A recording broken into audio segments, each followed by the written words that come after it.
Hey everybody, welcome to Weeb Wednesday.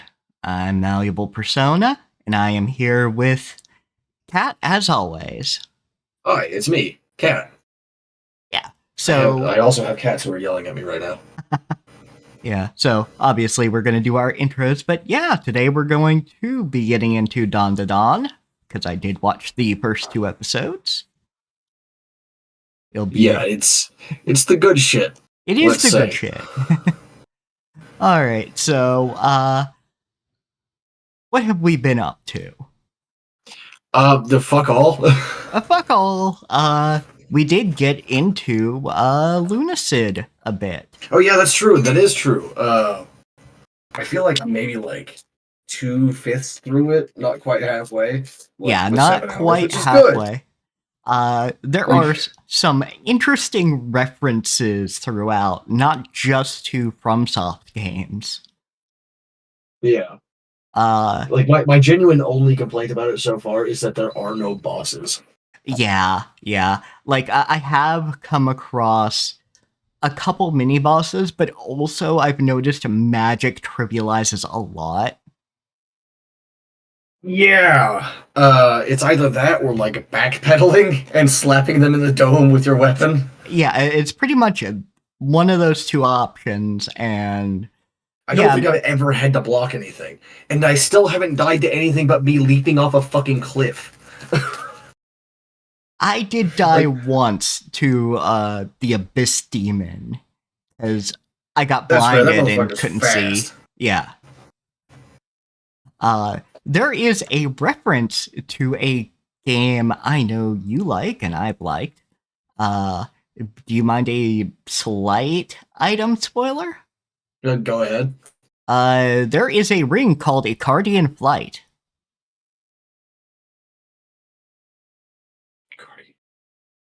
Remember the dude in Morrowind? Fucking There we go, yeah. scroll Okay. a big jump. I couldn't remember what the fuck what that scroll and dude's name was. I can't remember what his name is, but you know, Phoenix. obviously reference to Icarus, but yeah, and that's actually a Oh, spell. a Cardian. Okay. Yeah, I thought you said a Cardian. yeah, And I was trying to figure out what the fuck a Cardian was. yeah, Icardian. Icarus. Okay, yeah, that makes so much more sense. Very much so. What's the ring do? Does it just like give you good jumps? It gives you mad hops for 2 seconds. Okay, for two. Okay, I see. It does also break your fall damage, and you can hold a spell and then cast it while you're falling. That's pretty good, actually. Yeah, because that's a problem with a lot of like feather falling stuff in games. Is like when you can't cast while you're falling. It's like, well, what the fuck am I supposed to do about it then? Yeah. What am I supposed to do about it? But yeah, it does work while you're falling. Yeah, so there are many a reference, and also I discovered there is an item that does not appear unless it is the full moon in real life. It is interesting how the game is based on like real life moon phases. Yeah, it's very interesting. It's one of those things you can build in without a lot of like back end work. Yeah, it's that is super simple. You just reference the system date and time, and then like compare that to a calendar you have stored in the game. That's it. Yep, exactly. In fact, it's more annoying to make a like a custom calendar for your game than to use like the real system time one. Yeah, exactly. I'm into. I've liked Lunacid enough that I might make a bound vampire the way that I've created my character in that game. Yes.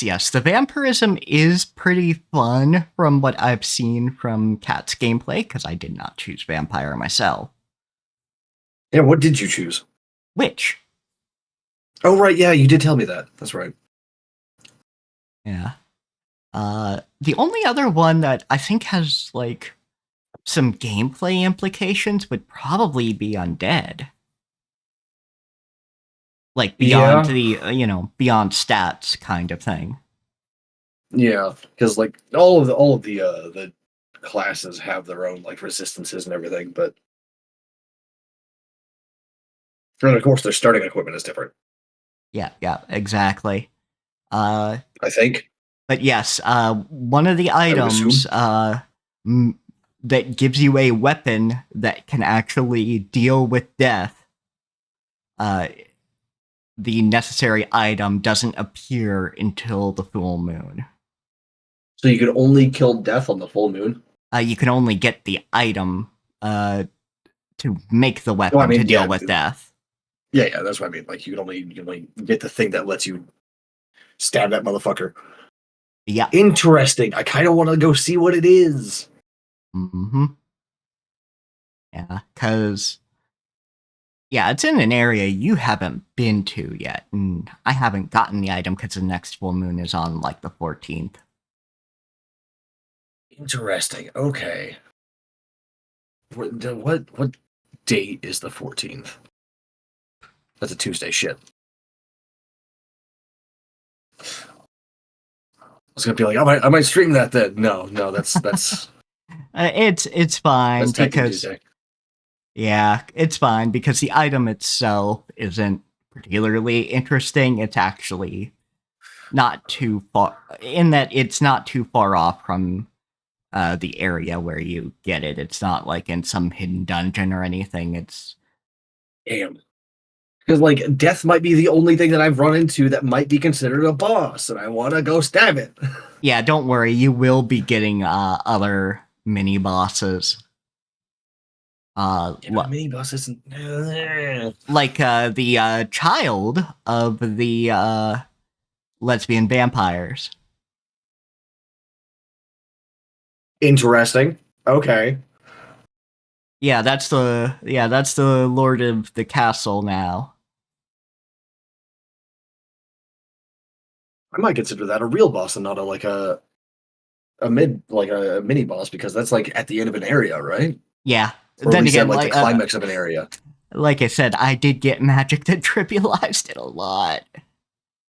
I mean, that's fine. Like some builds are going to trivialize just about anything.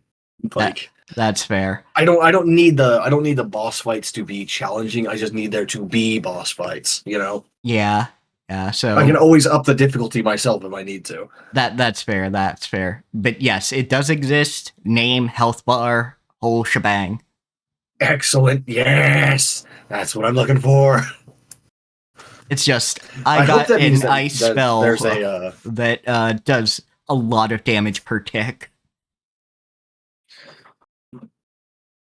It's going to be interesting because like vampires have like typically low resistance in the game, which means they're like damage over time effects last a long time, but they also have high resistance to the damage type of poison. Hmm. Ice though, Because or are you talking about your poison skills? my poison skills, Yeah. because the fucking hemomancy spells that I have causes a poison effect, right? But it's poison specifically, which is like dark damage, I think, in the game. Gotcha, Which of gotcha. course, like vampires only take like 20% dark damage, so it's like whatever. Yeah. Also, there's a fucking hidden area in the castle, Castle Fanu. Uh, Yeah. and motherfuckers in there deal XP drain. Oof. I'm like, I'm guessing wow. they're like wraiths or something then. Yeah, I'm like, wow, this is a fucking artifact. Yeah, it's been a while since I saw that in the game. Like legit, like the most recent one I think was like a D&D 3.5 thing where like you got level drained for like getting punched in the head by a white. Yeah, exactly. I forget what they're exactly called, but yeah, they're essentially a kind of spectral being.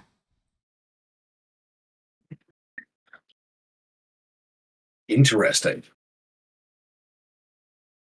I think while we're talking about that, I think D&D vampires and undead are a little absurd. In what capacity? Like, there's a lot of Like the ways we fact could that they take like this. they level and ability score drain you, like that's a bit much, man. Like that's extremely powerful. Oh yeah, that's pretty. Because a That's vampire a of lot. any level does not actually need to deal damage to you to kill you. They just have to touch you a couple times to level drain you to level 0, Yeah, which is ridiculous. which I don't think 5e does that, or does it? No, I don't think 5e has any death Level effects drain. or Yeah, any level drain. It might have ability score drain, like ability damage. I'm pretty sure it does, in fact. Yeah. yeah, but yeah, just Lunacid is definitely uh, part. Part of a problem though is it does actually have old game jank.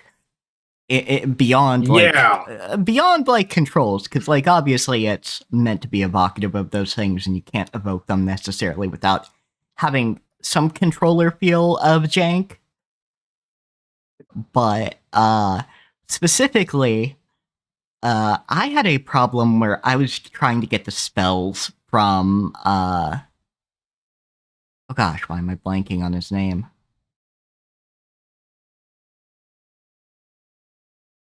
A Daedalus. Daedalus, yes. I was trying to get the third spell because there's 3 black books, and I got the first 2 spells easy enough. But the last spell, even though I got the book, I got caught in a loop where he kind of forgot I gave him the book. Brutal. So what I had to do was then edit my save to give me another black book to then get him to finally give me it. Because I think what might have happened to trigger it is I had both books in my inventory when I gave him Gave the it to him second both at book. once. Okay. Yeah, so I gave him the second book. I came back, gave him the third book, and it looped. Other people Yeah, have okay. experienced the loop problem, but haven't nailed down what causes it.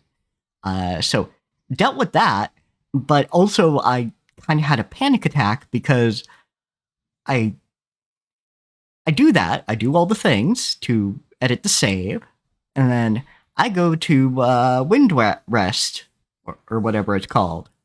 Wings rest, yeah. Yeah, Wings Rest. And none of the NPCs would talk to me. Like I didn't even get a prompt Oh to talk to no. them.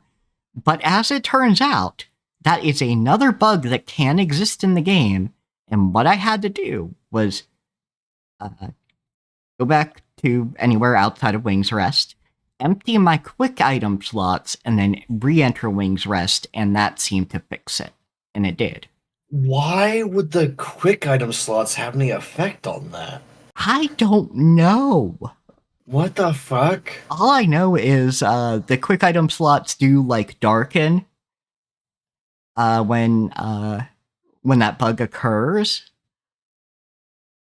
So Maybe it thinks you're trying to use one and I don't know. yeah, I have no idea. So, but yeah, and like it was particularly bad because I noticed other things that had occurred was like the tomb had resealed, like the tomb right off of the hollow.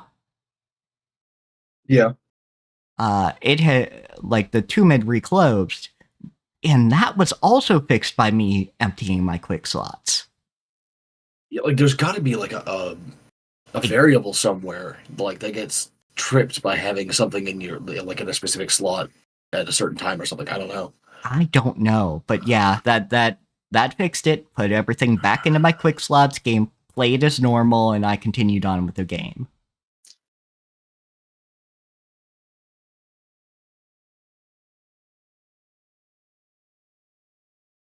But Yeah, yeah, now I'm thinking about like a kind of vampire that's like tied to the phases of the moon. ooh, Damn. that would be interesting.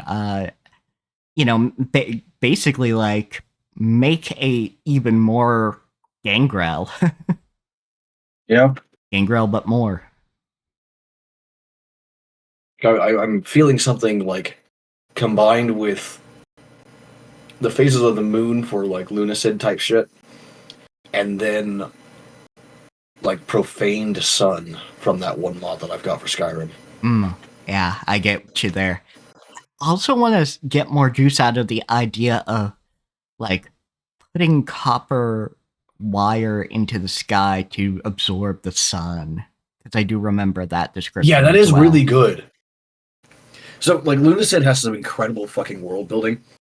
Yeah. At one point, because the whole premise is that like the world's gone to shit, like a fucking corrupt dragon essentially, like comes out of like the earth or some shit. Yeah, and just like kills everything. Yeah, corrupt dragon or something. It's like if you kind of have seen like the Gaping Dragon, it's not totally unlike that.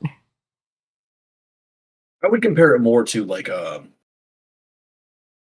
rotting Eastern dragon, you know, like a rotting Asian dragon.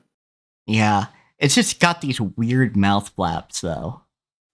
But yeah, anyway, like modern-ish day, like at least modern enough to have VHS tapes, which you see on the title screen. And they're actually usable in the game for like to discover secrets and shit. Yep. So you go, so whatever this creature is, fucking covers the world in poison mist up above. And so it seems like the moon more powerfully can pierce the fog. Or something. We don't actually know yet. Yeah, but it seems like the light of the moon tends to pierce the fog more. So to absorb the power of the sun, because they're trying to look for something other than magic, like a holy power. And they figure, well, if magic comes from the moon, let's go ahead and try and absorb the power of the sun. So they put copper wires up into the sky. Yeah, like very thin copper pipes that like just ran all the way up above the like the poison clouds to try and like breathe in the sun, which I think is just like a fantastic fucking idea. Yeah, absolutely. Which, you know, whether holy spells actually came from that or not, pretty fucking interesting. Just like the methodology alone is fascinating to me. Yeah. You know what it reminds me a lot of?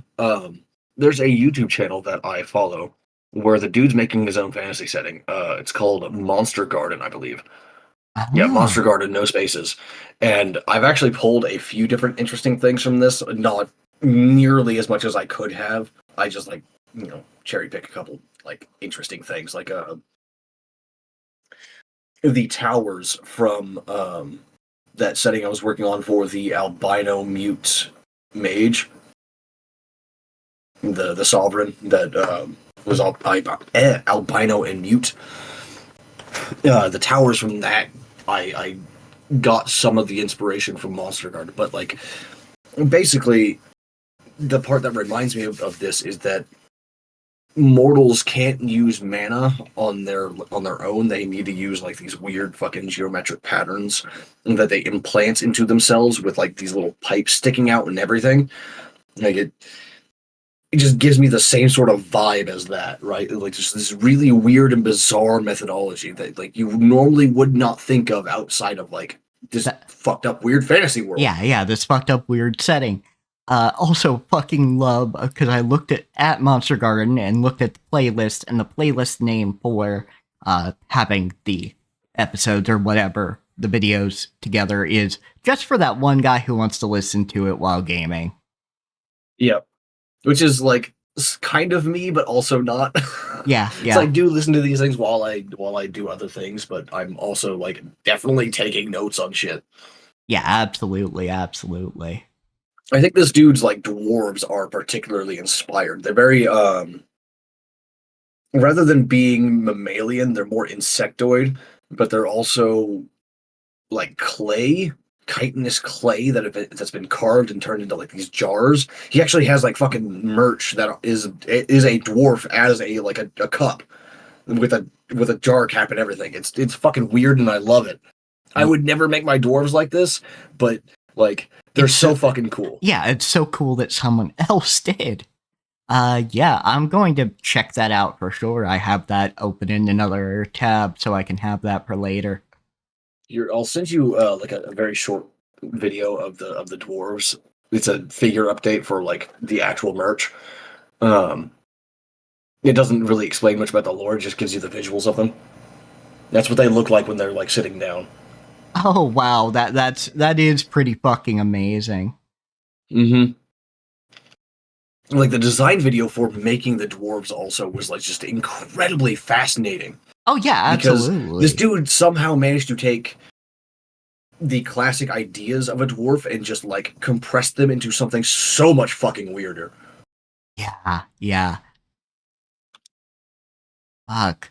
I love that. Just a little fucking gremlin of a thing. They're so fucking cool, dude. Hold on, let me post this in the chat as well, so like people who are watching can find this. Also, very good like art process here at the end. Mm-hmm. Oh, I also love the appearance of the little avatar that he's got going on over in the corner of the screen. But yeah, that's pretty good. That's pretty good. uh, yeah. So I do have the playlist on another screen, and so I'll check that out probably after stream. Oh, I don't know if that's an avatar or a character in setting. I think that's a character in setting who is like a scholar who is writing a book. Yeah. But like I also have watched a lot of his videos, so it does seem like an avatar though. Yeah, it kind of seems like an avatar, like you have up while you're doing the art stream kind of deal. It could be both. I don't know. I don't know if the You know, scholar is like the dude's self-insert avatar character or not. I yeah, don't know. you know, can be a porque no los dos. Captioner decides that's pork in the sauce. Excellent. I do like pork and sauce. I mean, yeah.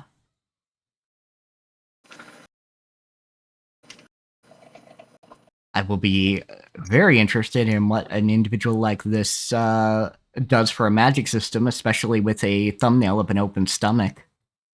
Yeah, like that's what I'm talking about with the weird magic that goes with it. Like that's the open stomach is like I can't even like properly explain it. It's just so fucking weird and cool and interesting. I love it so much. Yeah, I would never personally build a magic system like this, but like it's just so interesting and cool. Yeah, it's one of those things where it's like, you are a very interesting motherfucker.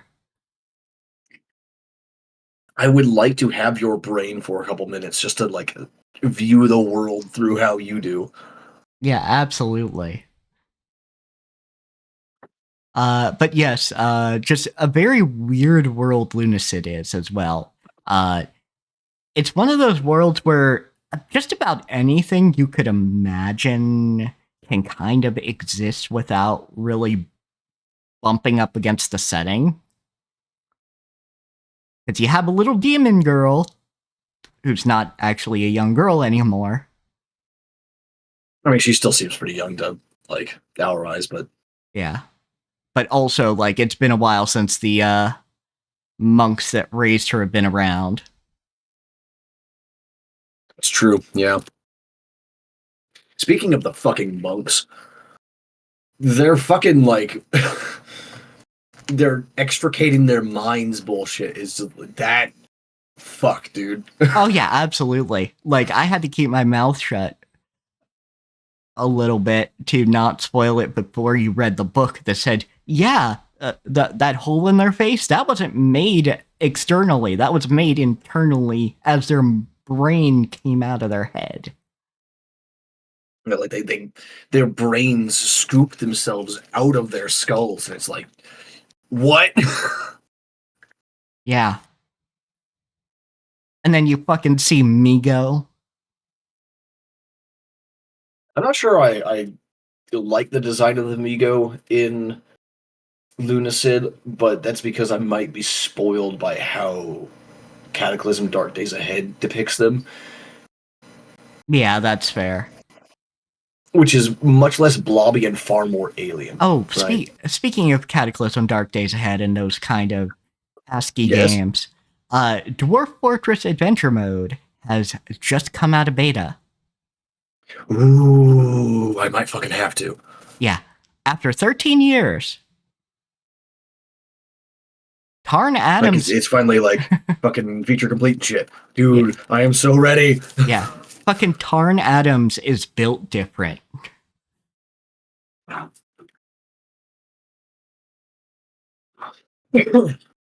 Like, if you've ever seen, like, just fucking details, like bug reports or, like, bug fixes of those games, of Dwarf Fortress, you know Tarn Adams is built fucking different. This man is like the sicko of sickos, you know? Like this is just like some little freak making like the perfect game for himself. Yeah, and it is just this exceedingly simulationist fantasy. So much so that, speaking of bug fixes, one of my favorites will continue to be. So they made a system where, you know, liquids and stuff can stick to creatures or be present in the environment, which included taverns having spilled booze. This led to a problem, though, because cats, which are a favorite pet, would go about the tavern floor, get liquor on themselves, lick it off, and get alcohol poisoning from the pure saturation of it.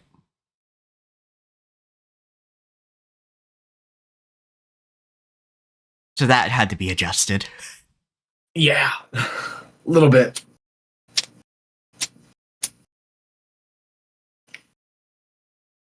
Yeah, let me see here. Yeah, because the studio that adapted it for Steam release did release a little trailer.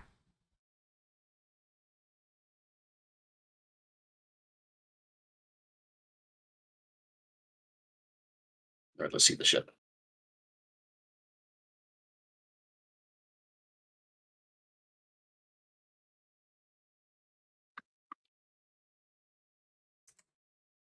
I'm honestly surprised it has a tile set. Yeah, that's part of the thing with the Steam releases. They've got a tile set and a soundscape to it.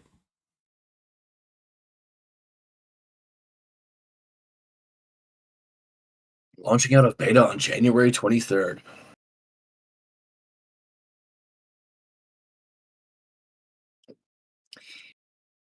If any game will give me my rat magic fantasy, it is Dwarf Fortress Adventure Mode.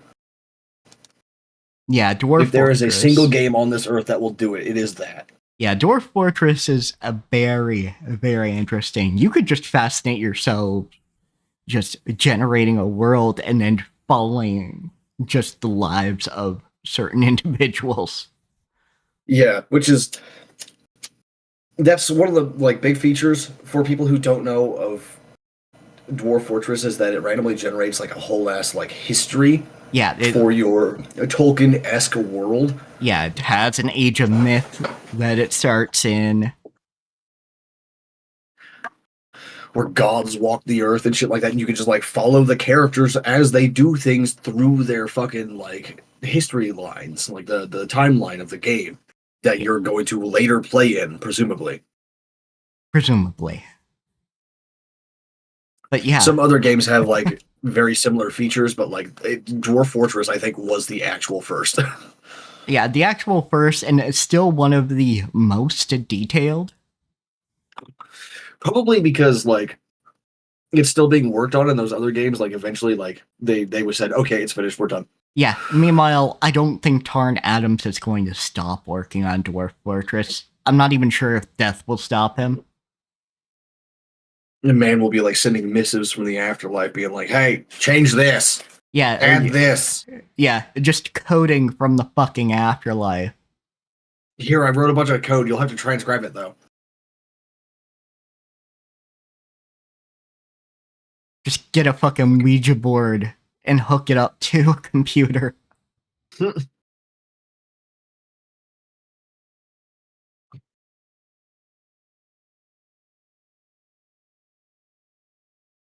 Yeah, he's very similar to like Miyazaki and Yoshi P in that sense, where like dude's just like trying to like do his thing, and he's so obsessed with it that he's been working on it for like 20 years. Yeah, and it's only recently, like in the past 5 or so, that he's ever put it up for sale.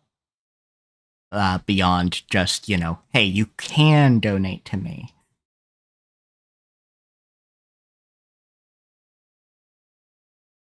And he's The been game is 18 years old. It's been released for people to play for 18 years. Yeah. Like, actually, let me take a look, because I can Actually more like 18 and a half, but like whatever. Yeah, because I can see when it was posted to Steam originally. 2022. Yeah, so only in 2022 did he put the video game up for sale. Otherwise, he's been doing very well off donations from the community. I think you can still like get it for free, right? Yeah. Like, you can still get it for free. You just don't get the updated tile set or the soundscape that Kitfox Games put together.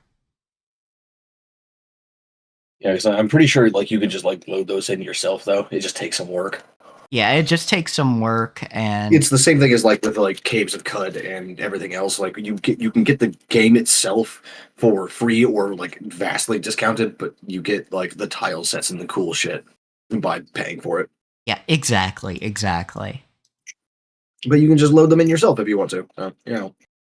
Yep.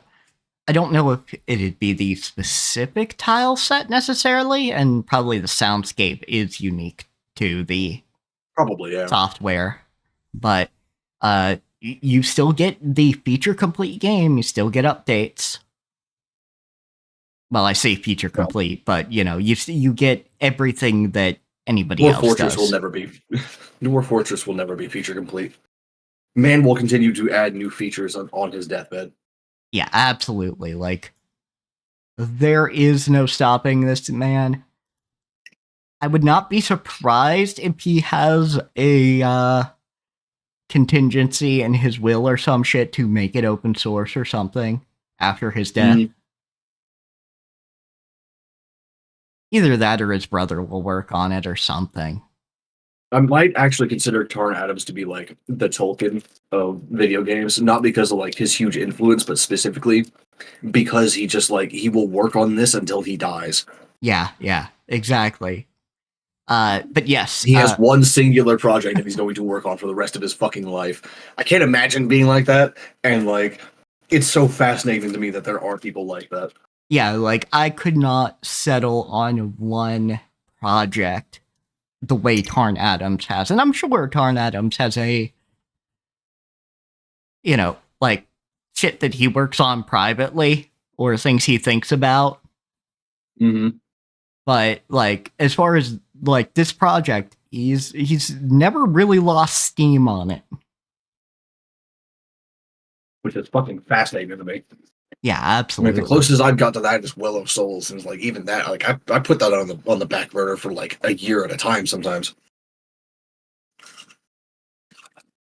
But then I still like occasionally just like add notes to it for me to think about later when I find like have a thought that like fits it. Yeah, and if you've somehow not heard of Dwarf Fortress, it's kind of like RimWorld, but vastly more complicated. Yeah, I was gonna say like Dwarf Fortress is RimWorld PhD. Yeah, absolutely. Which isn't a stab at RimWorld, it's just holy shit, this is complicated. In that, it's like, just there's that, like Dwarf Fortress was worked on for 18 Dwarf years. Fortress has been worked on for much, much longer than RimWorld was. Yeah, absolutely. And like, And RimWorld, like probably, I think, probably explicitly set out to be a simpler sci-fi version of Dwarf Fortress in those kinds because of it, games, it is yeah, that similar. yeah. But yeah, it Like a is. big difference here is like the depth of the mechanics and how many people you can have in your colony. Yep. Right. Like The in RimWorld, your max is probably like fucking 12 or 14 or something like that. It depends on like your computer and like how well you've optimized the game with mods. But Dwarf Fortress though, like your colony, your kingdom, your dwarf kingdom will probably have several hundred people in it by the time it falls. assuming you're good at the game, which you're not going to be at first. Mm-hmm.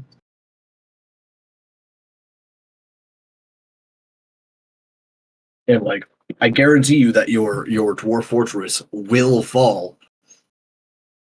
It It will. will, I promise you. It will Even if it's fall. to like some absolute bullshit, it will fall. Yeah, whether that's vampires, whether that's you digging too deep and opening up the clown car. Yeah. Uh you can literally dig too deep and wake up an elder god kind of deal. So uh Yeah, don't do that. yeah. The you know, it is what the community calls fun. Mm-hmm. I think they're called Titans in world or in setting in game. There are Forgotten Titans. there are titans above and below. It's demons that are the problem. Yeah, there's just like Below. there's some creature down there called like the Forgotten One or some shit. I don't remember. It's been way too long. But yeah, there are a lot of creatures that will come up if you dig too deep.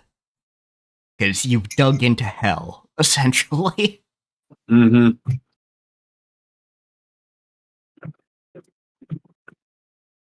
Or Uh cracked open an ancient sealing chamber from the Age of Myth or whatever. yeah. Uh there are uh undead in necromancy. Uh vampires can be caused by a number of things. Learning necromancy, but also pissing off a god in the Age of Myth is how some of the first vampires can occur. That honestly makes a lot of that honestly makes a lot of sense because that's a pretty classic fucking punishment. Oh yeah, Here you go. Now absolutely. you have to fucking eat people for the rest of time. Mm-hmm. Lots of cultures have done some variant of that, whether that is vampires or other creatures like creatures comparable to the Wendigo. Yeah.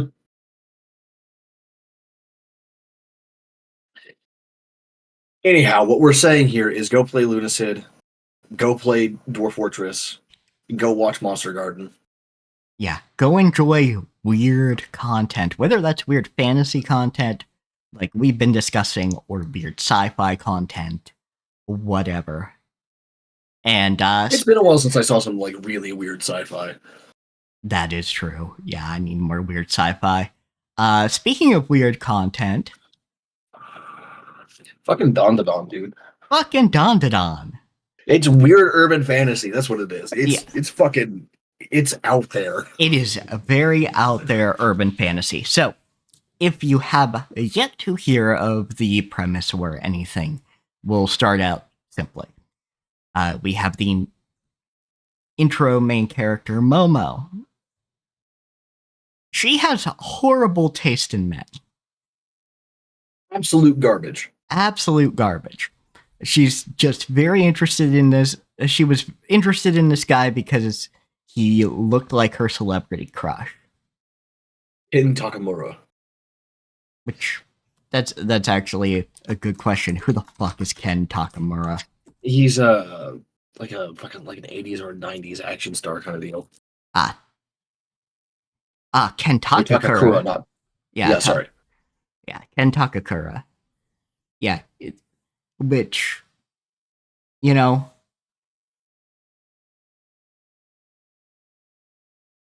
fair enough, I suppose. But yeah, but the guy's a total douchebag. Like, hey, you know, give me money or put out kind of thing. Which I hope he gets his ass beat because he didn't in the opening. Because, well, I honestly don't remember. And this is why I like rewatch every episode like before we go live because I don't fucking remember if he gets this shit kicked in or if like he he just just fell by never the appears wayside. again. Yeah. But anyway, Which like this it would be understandable if he fell by the wayside because like Momo's got some shit to deal with now. yeah, Momo's got some shit to deal with. Granted, she is now powerful enough that like she could turn him into paste. But I get ahead of things. So long story short, she's stopped people from bullying this very nerdy black-haired student that we do eventually find out is also named Ken Takakura. Yeah, although she calls him Okarun. Yeah, because she cannot stand the fact that he has the same name as her celebrity crush. I think more like she's trying to be in denial about like falling for this kid. Yeah, absolutely. Which, I mean, fair. Uh, but yes, what occurs is they get to talking. They're fucking gremlins. I love them. They're like absolute complete fucking gremlins. But what it comes down to is Momo believes in ghosts and Ken believes in aliens, and the other doesn't believe in the other thing. Yeah, so like they challenge each other to like go to like hotspots for the thing that they believe in, right? Yep, they challenge each other, Momo which, goes to an abandoned hospital that's a hotspot for UFO abductions, and Okarun goes to a haunted tunnel. yes, that has been closed off by the authorities. So, like, and given what we find out, which is this is very fucking real, I'm pretty sure they did that on purpose. Like somebody knows to some extent that something bad is actually happening to people here. Yeah, like the fucking aliens and spirits and yokai and all of them are actually real in Yep. this setting. They Yep. genuinely are. People just at large don't know about it. So of course, like large organizations with a lot of information would probably know that they're real. Yeah. So I do actually presume that there is some level of knowledge there. So At the very least, they found a lot of bodies in the place, and I'm like, oh, that shit's dangerous. Let's put up a marker. yeah. So Ken encounters an old woman who turns out to Turbo Granny. yeah, Turbo Granny, who turns out to be a spirit slash yokai. Yeah, she is actually an evolution of. I don't remember what her original name was as a Japanese yokai, but she's been around for several hundred years in Japanese myth. Um, it used to be that she would race horses and carriages and shit. Now she races buses and like cars and everything. It's like the 100-kilometer granny or some shit. Basically, she's just supposed to be like a granny that is like absurdly inhumanly fast. And if she wins a race against you, she'll curse you.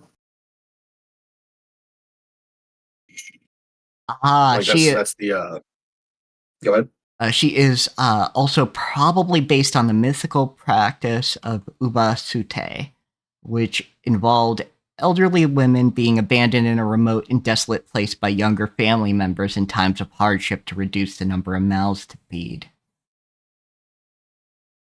That makes sense as a place for like this yokai to originate from. Yeah. Though never having been widely practiced, it can be found in stories and folklore. As like this fucked up thing that you don't do.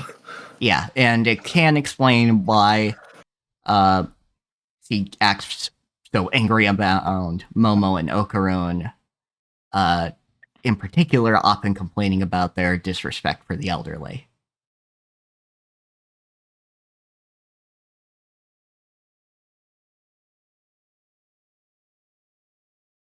But yeah, so basically, yeah, if you race her, you get Cursed somehow. you get In the cursed. case of this setting, you get your dick ripped off. Yeah. Well, Though not necessarily ripped off, just like stolen and disappeared. yeah, though it's one of those things.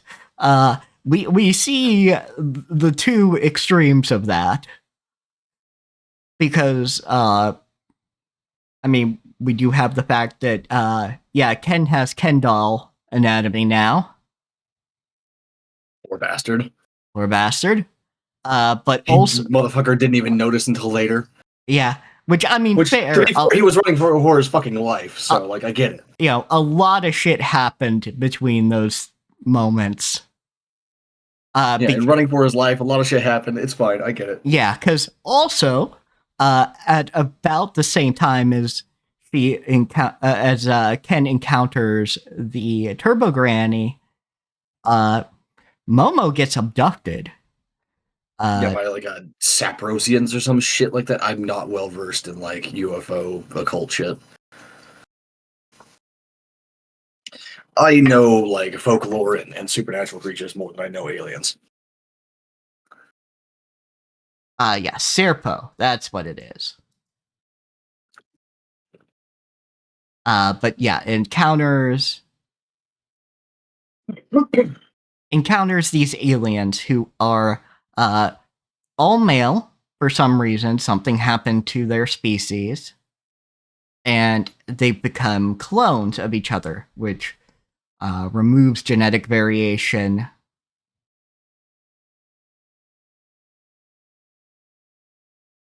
And like, just so everyone knows, despite this being a comedy, this part is not played for laughs. Yeah, there is. These guys are weird and freaky and inherently humorous, but that doesn't mean like the actual scene itself is played for laughs. Yeah, it is not. Yeah,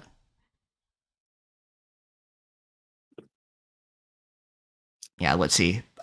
So yeah, the name Serpo in relation to extraterrestrial entities is prominent in UFOlogy, sometimes as a government project, other times as the home world of an alien race. Okay, fucking all right. Weirdo conspiracy theorist shit. Yeah, which I mean, Whatever. you know, mine that shit.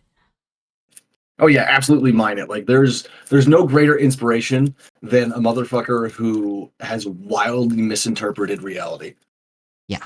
But yes, what eventually, what occurs essentially is the Serpo. That there's no kind way to say it. There is rape peril when it comes to Yeah, there's definitely like sexual peril here, but like she's not even played as a damsel, right? Like yeah. Turbo Granny comes through the fucking phone at these motherfuckers, like chasing Momo because like she's connected to Okarun, and kicks the shit out of these guys and gives Momo a chance to like free herself and then do the same thing. yeah, and recognized, oh yeah, if this shit's real, I'm doing the shit my granny taught me. Yeah. And between the stress and like the exposure to the psychic powers of the fucking aliens, she activates her own shit. Yeah, she like opens up her chakras. Which the aliens do recognize that part, but a lot of this shit, the aliens are like, what the fuck? This woman, whoever, comes out of a phone? We don't have that kind of technology. Yeah. And yeah, she for This scene is really fucking good. Like, oh yeah, like Turbo Granny like crawling out of the phone like that. Ooh, yeah, that's crawling good out shit, of the buddy. phone. Yeah, and she rips their robo dicks off. They call her a banana thief. It's great. Yeah, they call her a banana thief. It is great. It really is. But yeah, the actual scene with Momo isn't played for laughs. It is serious. It does make you feel peril for the period that it, you know, is a threat. And She's never made fun of for it or anything like that, as far as I know. I'm much further along in the anime than Mal is, but as far as I remember, she has never made fun of for it. Yeah, because really, like, this is halfway rumors, but it sounds plausible. Is what occurred is that the mangaka wanted to make a shonen with a female protagonist, and Shonen Jump wouldn't let him because Shonen Jump is like that. That's just what Shonen Jump does. That's why we never actually get any like battle manga with women as the main characters, because like Shonen doesn't allow it. Yep, Shonen Jump, which is a primary distributor, just doesn't fucking allow it. Yeah, like if you it's Shonen Jump is like the kind of magazine where like if you get your shit in their magazine, it's like being published by EA or something, right? Like you've got a huge amount of like pull on that. Yeah, like you've got a huge fucking audience. So what the author, what the mangaka kind of did, according to this, is add Okarun in. Have Momo be kind of the badass of this, but add Okarun to go, yes, I have Japanese boy with black hair and glasses. Yes, I have classic shonen protagonist. Let's ignore the fact that he gets his dick and balls taken by a spirit. Yeah. And hell, he even gets a badass transformation in episode 2. I mean, we do see it a little bit in episode 1, but episode 2 codifies the appearance we see in the OP. Yeah, like the big thing that you gotta like note here though as well, like he may have this badass transformation, but he cannot use it under any circumstances without Momo there to help him. Yeah, he needs Momo there to help control the curse. And also, his body's just really not keeping up with the fucking super speed.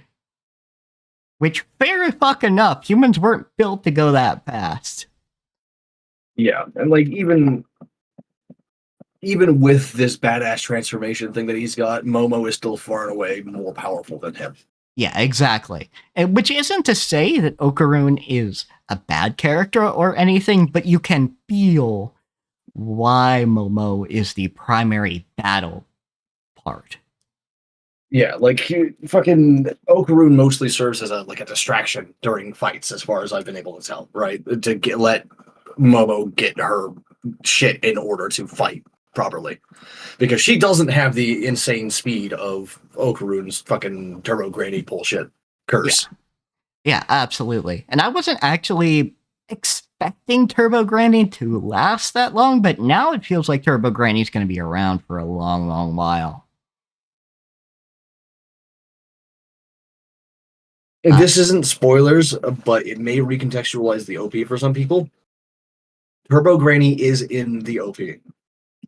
Yep. And the ED, actually. Yes, indeed. You may not recognize her, though, until like later in the story. And you're like, oh. Yeah, exactly. But yes, so episode 2, because I did watch 2 episodes.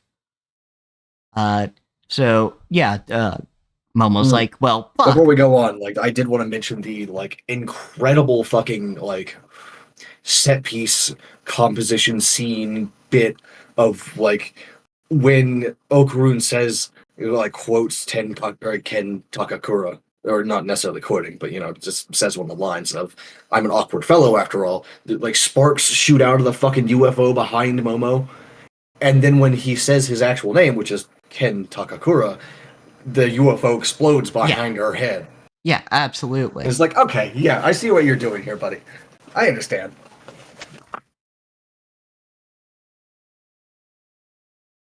Yeah, like, I'm not feeding you a second time, cat. Bastard.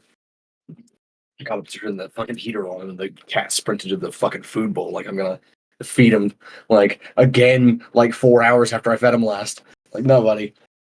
No, you're well fed enough, thank you very fucking much. You little shit.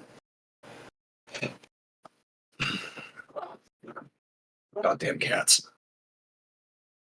Ah, yes. So apparently, Ken's signature line comes from a commercial that uh, the actual Ken Takakura did that ran for decades starting in the 1980s, wherein selling life insurance, he says, "I'm an awkward fellow."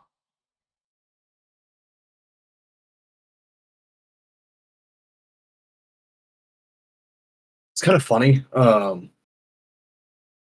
So in the Japanese version, when Okurun is in his like fucking turbo granny state, his Mhm. curse state, he calls Momo by her first name, right? Mm. In the English dub, he calls her babe. Yeah, which, yeah, that's the degree of familiarity kind of thing. Mm-hmm. That they're, It's just the, like it's very fun and interesting. I like that. yeah, yeah. It's just a fun way of having to display that. But yeah, Ken Takakura is as famous as a lot of actors you've heard of in the West for Japanese people. So your Al Pacinos,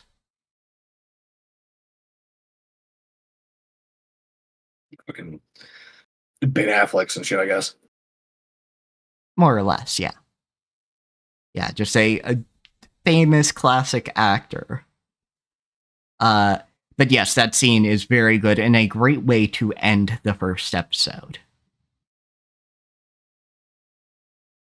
Of course, the next episode starts with her like fucking like kicking her feet on the ground like a child and demanding he not use his own name. Yeah, you're not allowed to use your own name.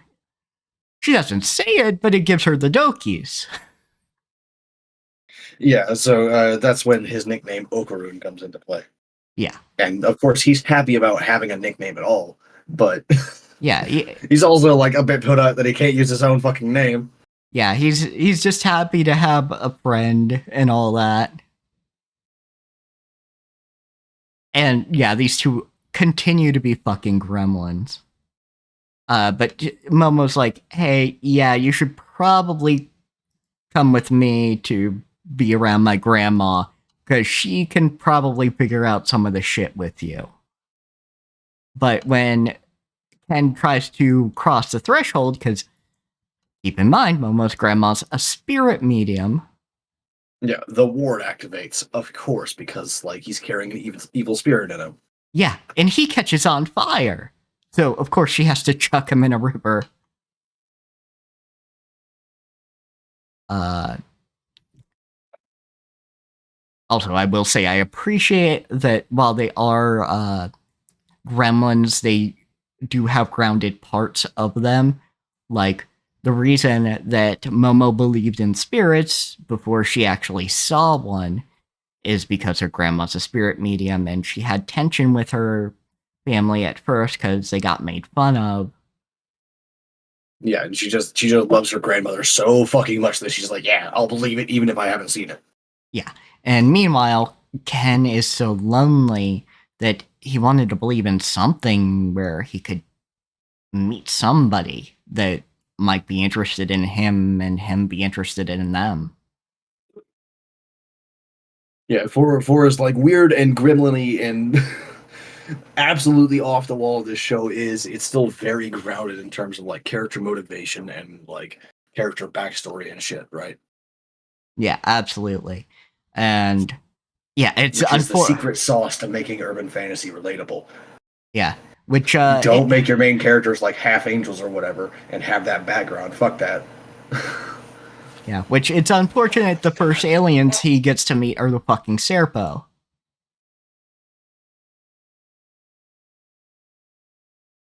But yeah, anyway, so Momo realizes, oh, there's the ward. Here's the talisman that controls the ward. Let me take it off. He can cross the threshold, but you know, So can other things, let's say. yeah, so can other things. Like, these poor shits have been like walking around in their tattered clothes for like well, actually it's mainly Okarun's tattered clothes for like 12 hours at this point too. So they're like in the middle of like trying to get dressed and wash themselves up and maybe like have a snack when they get thrust into another fucked up situation. Foreshadowing is a tool that This is a surprise tool that will help us later, and by help I mean cause incredible amounts of trauma again. yeah. So she hears a doorbell. They both do. And yeah, that's not a doorbell that's recognizable to her, but she does remember her grandma saying they had two doorbells, one for humans and one for evil spirits. Yeah, one for the material world and one for the spiritual. Yeah, and yeah, they meet a It's big actually motherfucker. it's actually a really interesting bit of world building too, because Okarun recognizes the monster, which means it's an alien, right? He calls it the Flatwoods monster. But that doorbell is only supposed to respond to spiritual entities. So this implies there's a connection between the spiritual world and aliens. Yep. Or at the very least, like,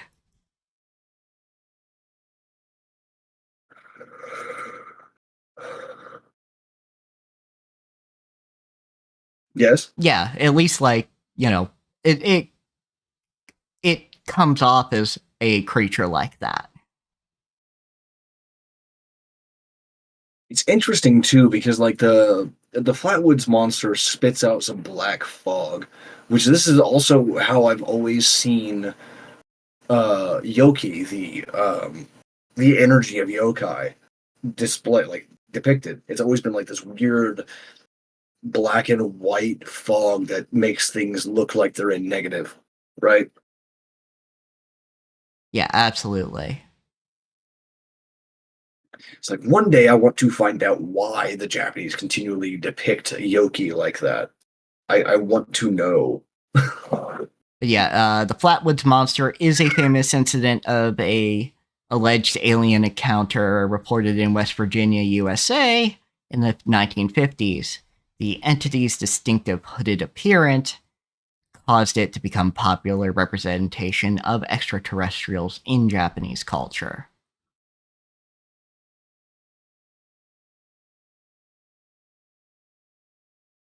What are you doing, cat? Uh, No, what are you doing? Yeah? Gonna yell at me? Little shit. I'm not feeding you again. You've but already had your breakfast. You'll have but to wait until dinner. but yes, very very interesting design, and how it kind of comes across like a yokai, at least to the doorbell and other things displaying, like Yeah, we it said. definitely looks like a monster and not like an alien. Or at least like what we classically think of as aliens these days. Yeah, but apparently associated with the Serpo, even mentions "Give me your banana." Yeah, like he calls him a banana thief again. And it's just very funny. I love the phrasing of banana thief. Yes, absolutely. It's I also think Don to Don is one of these shows that you're probably gonna want to watch at least a little bit in both the dub and the sub because the phrasing between the two are related, but just different enough to make for like good viewing. different jokes. Yeah,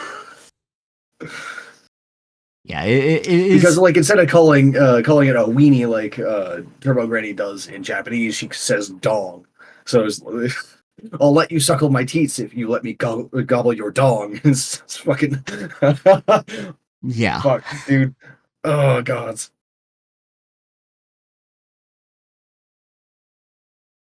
Yeah, it's pretty fucking great. So this is where uh Okarun starts to piece together, okay, we need to like keep my head in gear, but we need to be able to use the super speed to deal with this fucker. Yeah, like something. We gotta do something here. Yeah. So Momo has to kind of quell the curse. or at least the mental components of it. Yeah. Though it doesn't seem like she's entirely successful because he also gets super depressed. Yeah, he gets very morose for some reason. Which, I mean, possession stuff. Yeah, I would assume it has something to do with the negative aligned energy of a cursed spirit in the first place, Yeah. and what kind of effect that has on a person. Yeah, absolutely. If it were someone else possessed by Turbo Granny, I don't think they would be depressed. I think it would. I think what it does is it probably brings out the worst traits of a person, right? Yeah. And Okarun has been thus far very clearly depicted to have low self-esteem and anxiety and be quite depressed. Yeah, absolutely. While still not being a bad person. Which, I mean, none of Yeah, those. He just really doesn't have an aggressive bone in his body, really. As far as violence. Yeah, his Turbo Granny form, his cursed form, is not a bad person or anything. It's just it just takes what's already there and amplifies it, right? Yeah, exactly. So he becomes very languid, withdrawn, and morose, as you said. Yeah. So yeah, the whole episode really is dealing with this shit. Momo's eventual idea is pretty ingenious, though. She has the protecting herself with her psychic power, of course, during this. Otherwise, she'd be fucking powder or paste, whichever. She has the Flatwoods monster fucking punch her into the wall that it created around the property to break the wall more and more, so she's outside the Torii gate, so she can put the fucking ward back up without killing Okarun as well. Which I think that's excellent strategy. They don't overpower it; they outmaneuver the thing. Yeah, absolutely. This is very good. You could tell this guy came up with several different battle manga before this. Yeah, this is excellent battle manga writing. Yeah. Yeah, because it's not as off the fucking wall as Fully Cooley, but it's one of those things I use as a touchstone when thinking about this now. You're thinking about wild anime and shit. Yeah. That's fair. Because it's not that off the wall. There's an understandable plot. It's not these weird. It's not a weird stream of consciousness. There's a plot here.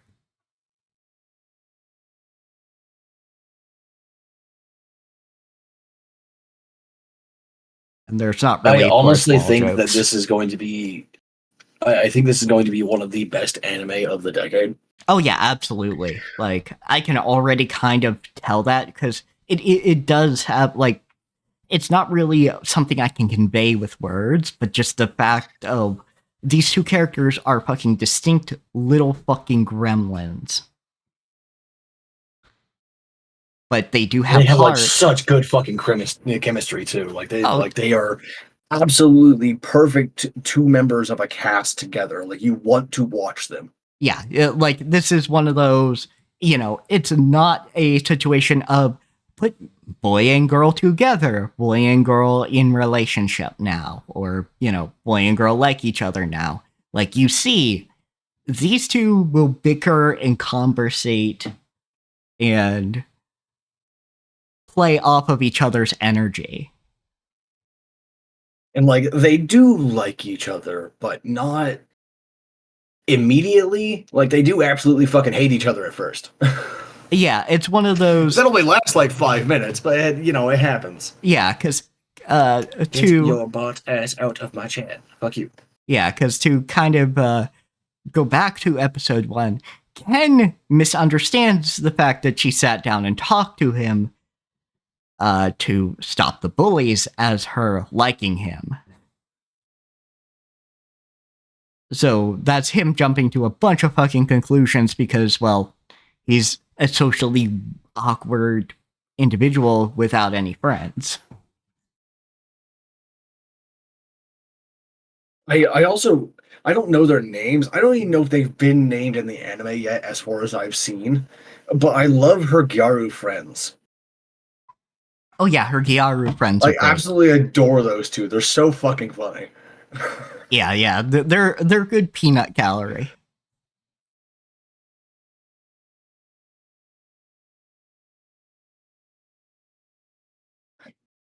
I can only hope that they are gay one day. We can only hope. But also, it's Shonen Jump, so I'm not going to hope too hard. Yeah, that's true. Damn it. Yeah. But Demolition yeah, D quote incoming. They're girls. If they're not doing gay things to with each other, then what are the point? yeah, yeah, exactly. But yeah, just these two episodes alone show me like, oh, this is some of that good shit. The Yeah, I am eager to see like what your reaction is to episodes 6 and 7. I will 'Cause be interested. those are some big ones. Yeah, and I have seen the grandmother before, even before the Oh, OP. that's episode 3. That's episode 3. That's not what I'm talking about. Yeah, Episode no. 6 and 7 are ooh. Yeah, no. So like I saw that episode 3 is called the Battle of the Grandmas.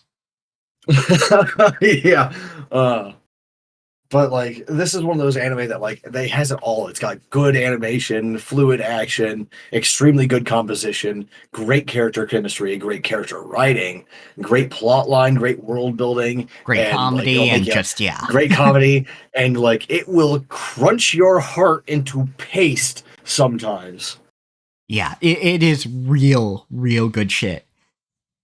But yes, for episode 1 again, if you are sensitive to that kind of sexual peril, that kind of thing, to be honest, I wouldn't recommend it, but if you had to, you could skip episode 1. Yeah, like he's not vital to the main plot. It's more vital to her character than anything else. Yeah, it's vital to her little arc there, and having that be the beginnings of her journey as having some spirit powers of her own. Because her grandma's essentially been teaching her. Yep, it's teaching her this entire time. But yes, I can't. Oh man, like there's some parallels to some other media that I want to draw for episode 3, but like we're not there yet. yeah, Damn the only thing I find weird in a way that I'm not like 100% sold on, but I might be sold on when I meet her, is that Momo's grandma's hot. Yeah, that's just like she's just hot. That's it. There's no explanation. She's just a hot lady. I don't know why. Yeah, like this lady looks like at at most she's in her 40s. And like that's anime in her 40s. I mean, she could actually be in her 40s though. I mean, yeah. She's not. I think she's like 60 or some shit like that, but she could be. Momo's pretty young. That's fair. So yeah, I mean, like if she had children young, kind of thing, but I don't think that's like you said, that's not really the implication here. Yeah, I'm just like it could happen, and she could be, but she's not. But she could be. It is technically possible. Yeah, it is. If both her and her kid had kids young, she could be like fucking 46 or something like that. That would be fairly easy. Yeah, absolutely. Does she have?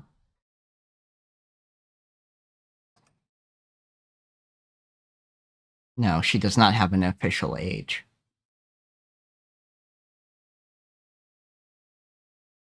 But yeah, like you might have seen this woman around before. Yeah, I'm personally not fond of her design, but like that's also not important. Yeah, like that's really not important beyond the fact that it's like, yeah, did you really have to make grandma hot?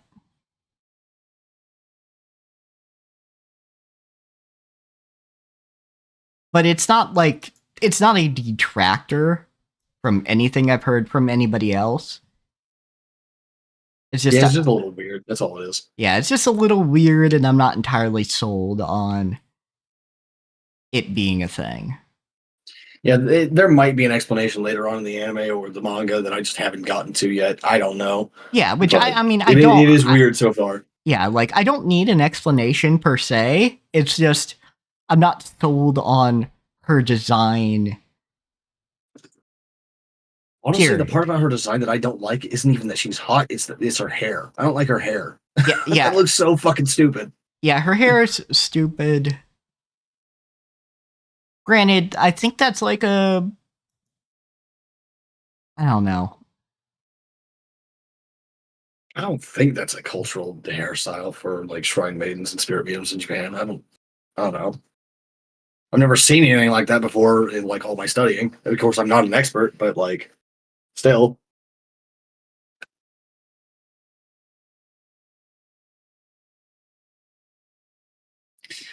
While like this is one of those things where it's like while I think it looks a little goof ass, I also don't really care and wouldn't comment on it unless like this if this weren't like a character in a media thing where I am a character designer, like I would not be commenting on it.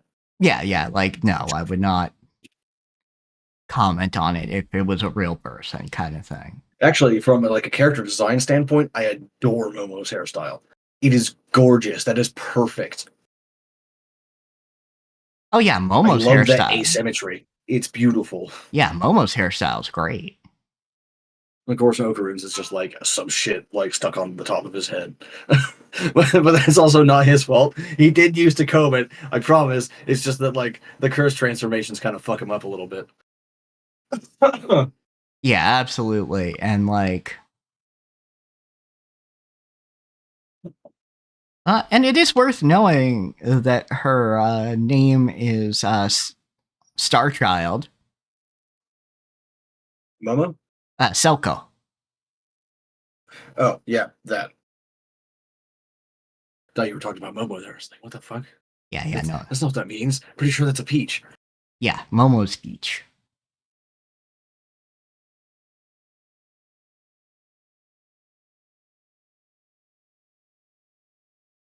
Seiko, yeah. That sounds right, yeah. Anyhow.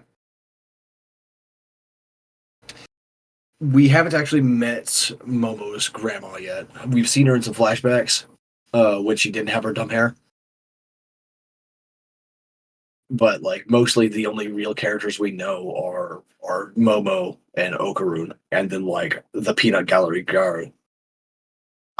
Yeah. That's it. Like not even like any of the bullies or anything like that were like at all fleshed out. Anything. They were literally just like throwing paper at at Okarun when he was laying on his desk or trying to read. Yeah.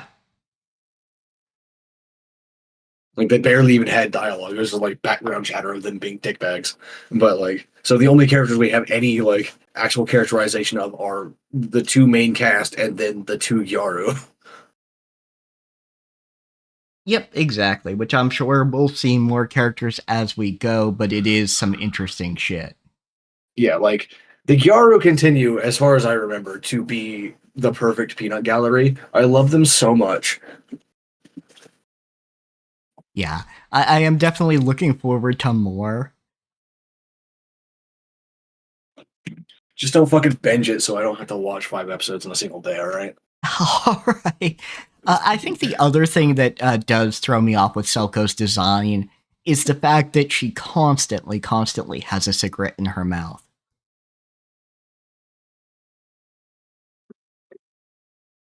Yeah, it happens.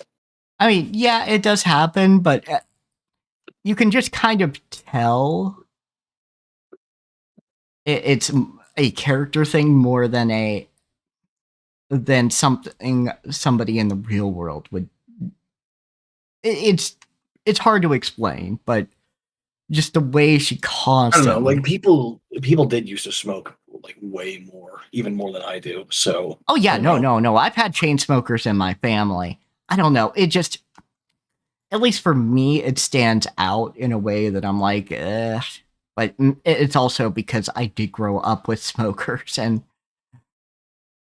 not something I necessarily want to deal with on a daily basis. Having friends that smoke isn't a big deal for me. Yeah.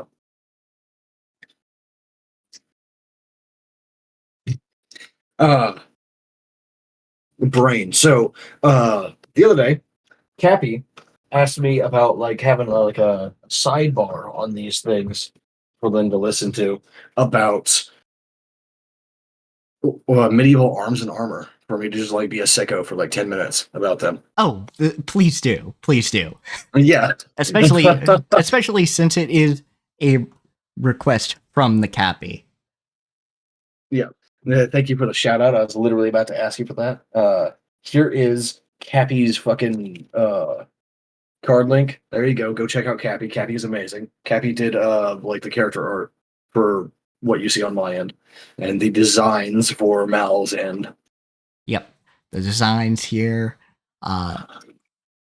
Just to shout out who did the actual avatar. Yeah, that's right, Moffat. I was trying to fucking remember. Yeah, Moffat is responsible for my first 3D avatar. So even though I am going to get a more detailed one, I still appreciate Moffat's work and will have this on the back burner for any times I need just something that is low intensity. Yep. Okay, so starting off on this fucking like medieval arms and armor thing. I was actually talking about this yesterday on stream too. I did a segment there for like doing the same thing as I'm about to do here, specifically because Cappy asked me to, and I was thinking about it, and I was playing Elden Ring, so I had plenty of examples right. Oh yeah, absolutely. Elden Ring's great for that. So like, just like some basic starter information for people. In the past, like the modern classification of like arming sword versus broadsword versus short sword versus whatever kind of sword, that's a modern invention for our own purposes to like classify them by culture, region, use, and time period. Back in the day, you would just call it a sword, a long sword, or a great sword. That's it. Yep. Like a great sword is like a really big, must be two-handed. A long sword is like a sword that can be used in either one or two hands, and a sword is just a sword. Yes. And yes, while armor is heavy, it is not as heavy as media would make you think. Yeah, we will definitely get to that. Just give me a second, though. Yeah, the absolutely. reason why we call them arming swords is because they are the length of one's arm, or roughly about that. This includes everything from a gladius to an ulfbert to the classic knightly cruciform hilt, one-handed sword. And it's like this is everything. You know, it's a very wide category. It just says like the length of a damn thing. That's it. Which and is, in a lot of cases, long knives are only classified as different than a sword because of either some legal definition at the time or the use case of the long knife.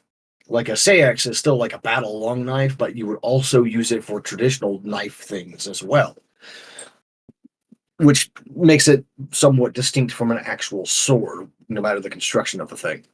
But and another example of this is a Grossmesser, which is literally big knife in German. And this is because at the time when these things were made, a civilian owning a sword was illegal. So they came up with ways to make a knife longer without copying the like construction techniques of a sword that would qualify it as a sword legally, and therefore people could have very large knives as their weapons.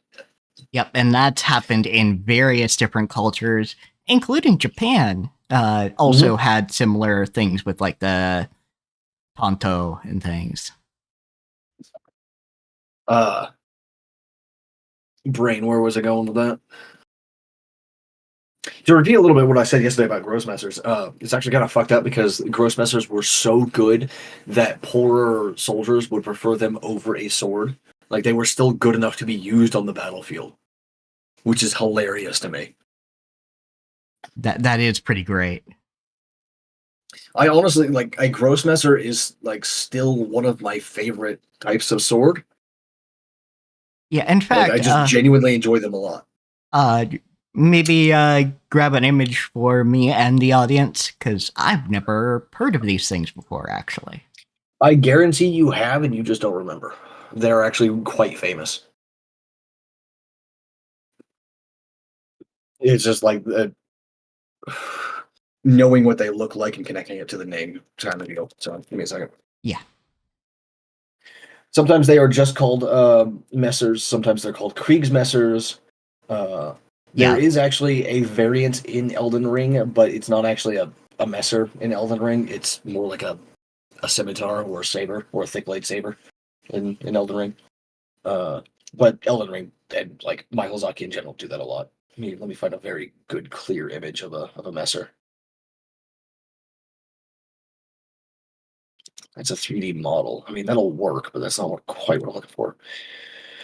Maybe this one. Oh, that's quite small though. It's not gonna be able to fucking. Damn it.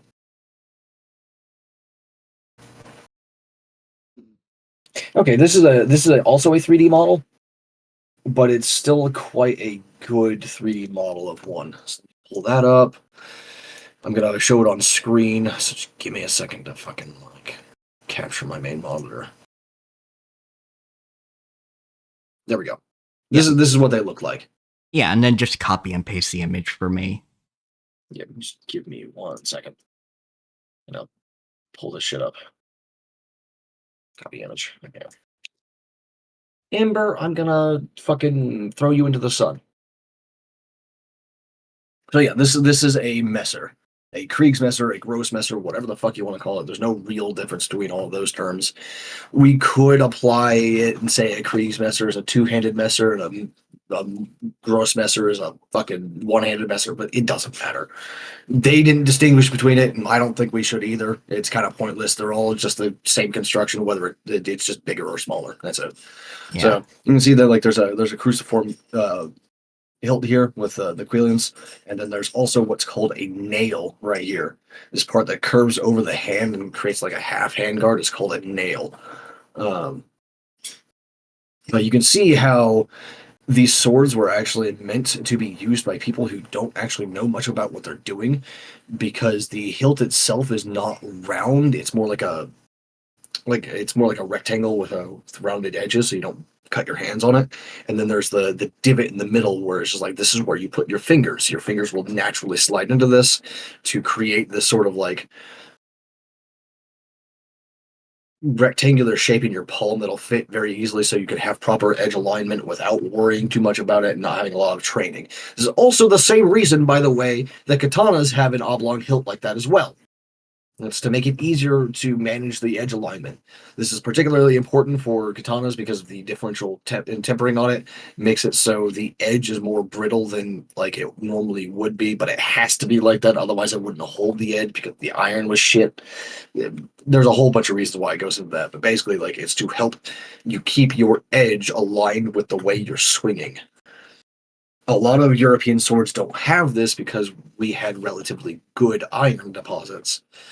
So we didn't really need to fuck around with that too much. Yeah. If you had a sword, you probably had the training to use it properly, so it's fine. Yeah, which it's not a dig at Japan to say the iron is shit. They just rolled poorly on having good iron deposits. Yeah, around there's a lot of there. ingenuity they went into getting around that too. So like, it's definitely not a dig. It's just like Yeah, life. You but also shit iron. Sorry, with weebs going, oh, this has been folded such and such amount of times. Yeah, that's because they needed to get around the fact that their iron was shit. Yeah, it's to work the impurities out. Yeah. You actually don't want your iron to be too pure because that just makes it iron again. You want it to have like the portions are actually like shockingly low for what makes steel. It's like 2% carbon. Like you do not want much carbon in your iron at all to make it steel, to make it steel. But yeah, you can tell very easily that this thing is made to be used by people that don't know what they're doing much and also probably don't have a shield. That's why the hilt is so long as well for the length of the blade. Because normally, like for a hilt that length, what you'd see compared to the blade is that the blade would be like probably, I don't know, like 20% longer than it is. in this case, because this is definitely like enough space to put both of your hands on the grip, right? Yeah, And absolutely. that's what we normally call a hand and a half sword in the modern day, or a bastard sword. I don't know why we stopped calling them bastard swords. Maybe because like it's like technically a swear. I don't know. Anyhow, it's just like a midpoint between a longsword and an arming sword. Yeah. Excuse me. But the shape of the hilt and the crossguard with the nail makes it easier for someone who is untrained to use it, and so does that curve at the tip. The fact, like at the very end of that curve, it's there for the same reason there's a curve in a katana. Actually, is so that when you do a draw cut, which is when you pull your arms back towards yourself during the cut, that's what it is. It's a draw cut as you're drawing it across the body, across the target, rather than just like slashing straight through, which is what you can do with a lot of like straight edge swords.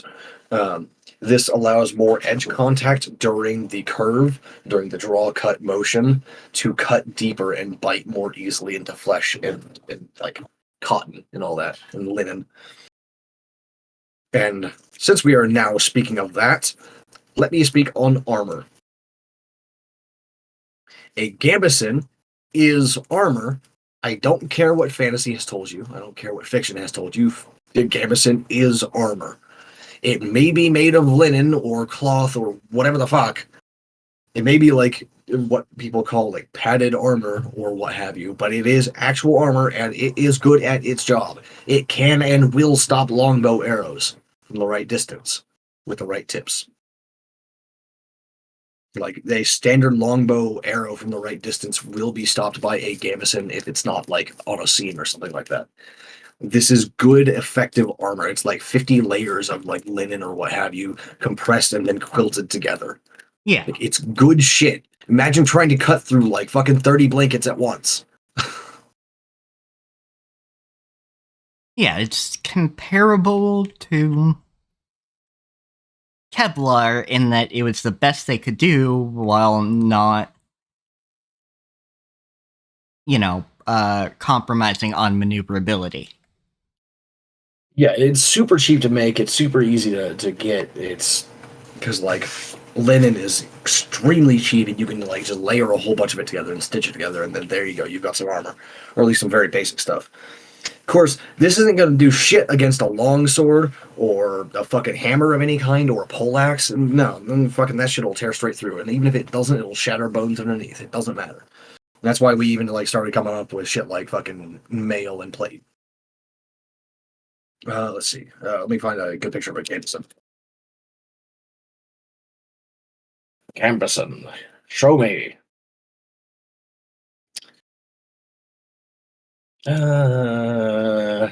Most of these pictures are kind of shit. This one's pretty good. This is a good image of a Gambeson. That is not the version of that image that I wanted. That's the small image. You piece of shit. There we go. Here. This is a very good Gambeson, or at least in terms of length and like style, you might see. Hold on a second, what the fuck? Thank There you. we go. Anyhow, so this is also what we call an arming garment, which means you attach armor atop it. It is something that you put underneath. It's the padding that goes underneath your chain or your scale or your plate.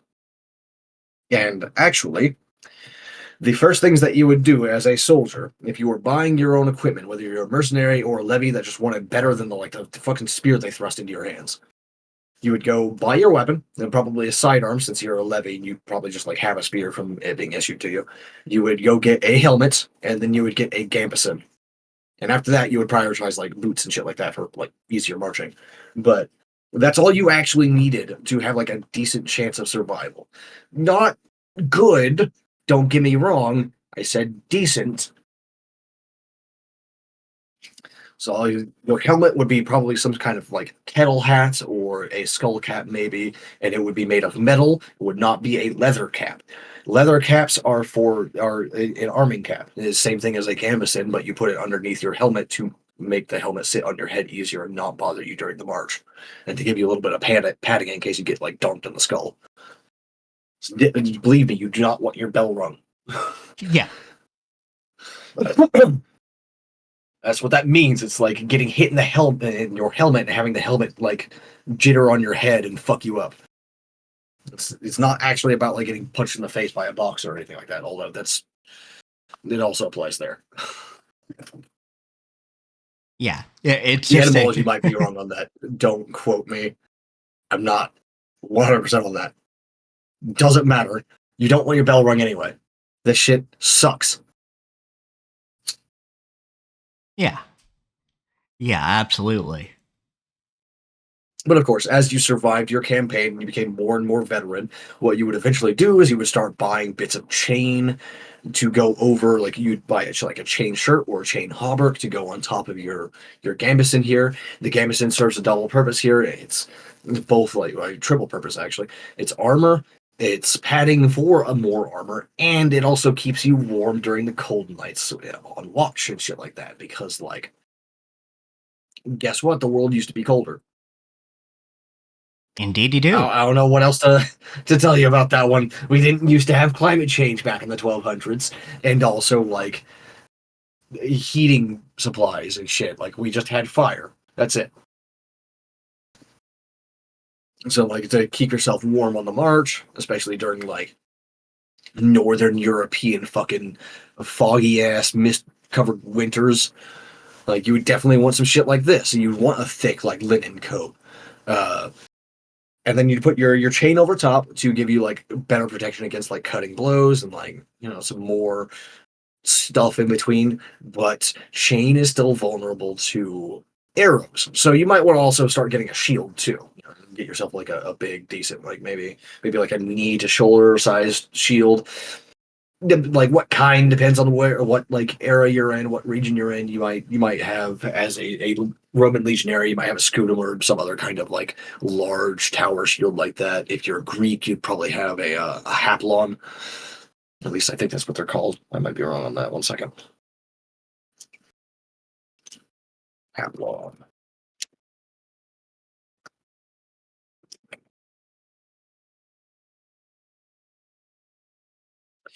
Don't show me like modern fucking. I don't know. I don't want like your modern companies. Yes, it's a Hoplon. Or the one that I'm thinking of is anyway. There's also Porpax or Aspis. It doesn't really matter. Um, and if you were a cavalryman, like you started like becoming like a man at arms because maybe you performed really well and the knight was just like, I want you, or a lord was like, I want you.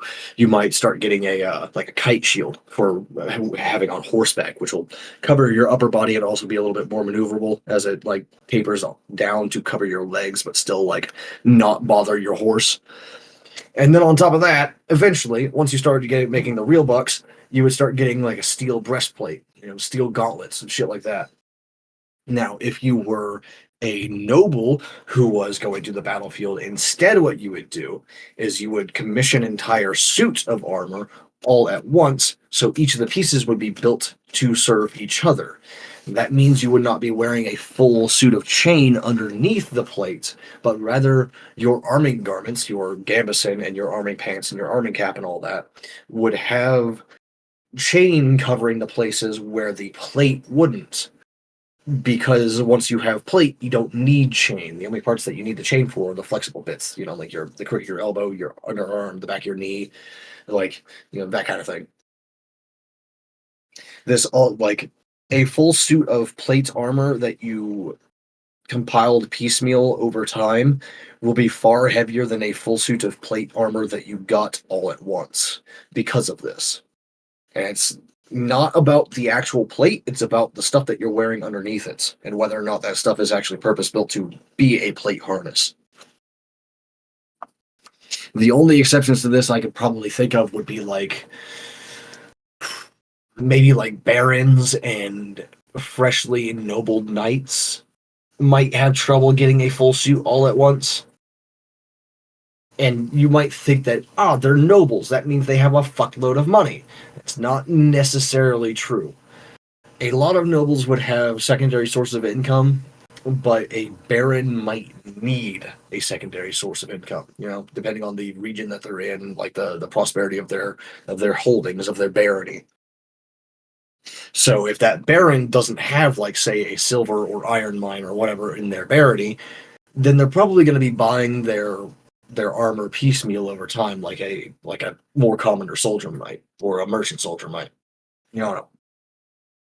The point is, once you get once you get to that point, once you've got the money for it, your plate armor becomes much less heavy and much more maneuverable and lighter and easier to move in. A proper knight with a real suit of full plate armor is going to be far more mobile than the average soldier who is wearing a chain hauberk with, like, a vitals protector and some, like, fucking steel sabatons and, like, carrying a big heavy shield and shit. And yeah, it is worth saying, like, it is a modern-ish, well, not modern, but it is not common in the ancient world necessarily that a military was provided for entirely by the government involved. Yeah, normally what you'd get, like, it depends on your role in the battle, of course, but you might get, like, a spear or a bow, and that's it. Yeah, you you'll probably wouldn't even get any armor. Yeah, you'll get some basic bitch gear. Honestly, I think to some extent, Metaphor does a good job with this, with you only really getting your igniter and, like, your sword. Maybe. Yeah, that does seem like it's a decent enough relatively equivalent. realistic way to do it. Yeah, like, you get a weapon, you get your secondary weapon, and that's it, generally speaking. Yeah, and you get some, like, somewhat defensive clothing. I think that even that's, like, more than you would get in most European medieval like time periods. Like, the reason why the Romans were so goddamn effective, Yeah. or at least one of the reasons, is because they did have, like, what's that called logistics network. Well, the logistics network, but, like, it's called I can't remember the name now. Describe it. It's armor that is made to order, or, like, in large quantities, instead of, like, customized to the individual. Like, you would just have, like, a shitload of it in a warehouse, which you would then hand out, and then they would have to adjust the straps and shit like that. Ah, got you. So adjustable armor for now. Oh my fucking gods. This piece of shit can't do anything on their own. Oof. I gotta go give my damn housemate's dog a shot of insulin because this fucking twat can't do even that by themselves. All they even want me to do is go get the food out of the fucking fridge, by the way. That's it. All right. I'll be back in a couple of minutes. Be right back, folks. I'll try to remember what the fuck kind of armor that I'm talking about here is. I'm sure Trig knows it off the top of his head, but I don't have time to fucking, like, message him right now. So we'll be back in a minute. Yep. Enjoy the music. Hi, we're back. Yes, we're back. I just want you all to know that it is hailing and snowing at the same time here. Oh boy. Lovely. Really, really small hail, though. It's tiny little beads. Okay, but Which still. I think is the only reason it can fucking, like, coexist with the snow. I don't know. I'm not a weather boy. Wouldn't you like to know, weather boy? Adjustable armor, Roman period. Yeah, damn it. Like, I feel like it's on the tip of my fucking tongue. Give me 1 second. I'm going to sort through some of the books that I have on my hard drive and see if I can't find it. It should be... I think I know what book it's in. I just need to find the page. Is it Lorica Segmenta? That's the type of armor that it might be. Because you can also have this kind of armor of like Lorica musculata and Lorica hamata and like all the other types too. Mhm. This is like a specific term for the stuff that you would just have in an armory ready to go and be adjusted. But I don't remember what it's fucking called. Let me fucking rapidly scroll through the pages real quick. Give me a second. Munitions armor? Munitions armor, yes. That's it. Thank you. Okay. You got there before I did. Thank you. That's exactly what it is. That's what I was trying to figure out. It is munitions armor. Excellent. All right, cool. Yes, but you would have like something called like the Romans and various other organizations would also have this, but it's much more rare in medieval Europe than it was like during other time periods. You would have munitions armor, which is just stuff that you've got in the warehouse waiting for new recruits. Indeed, you do. And yeah, that's one of the claims to fame of militaries like the Roman Empire, because they're one of the few that had it back then. Yeah, like for people who don't know the terms, Lorica Hamata is basically like a is the Roman version of a chain shirt, like a mail shirt.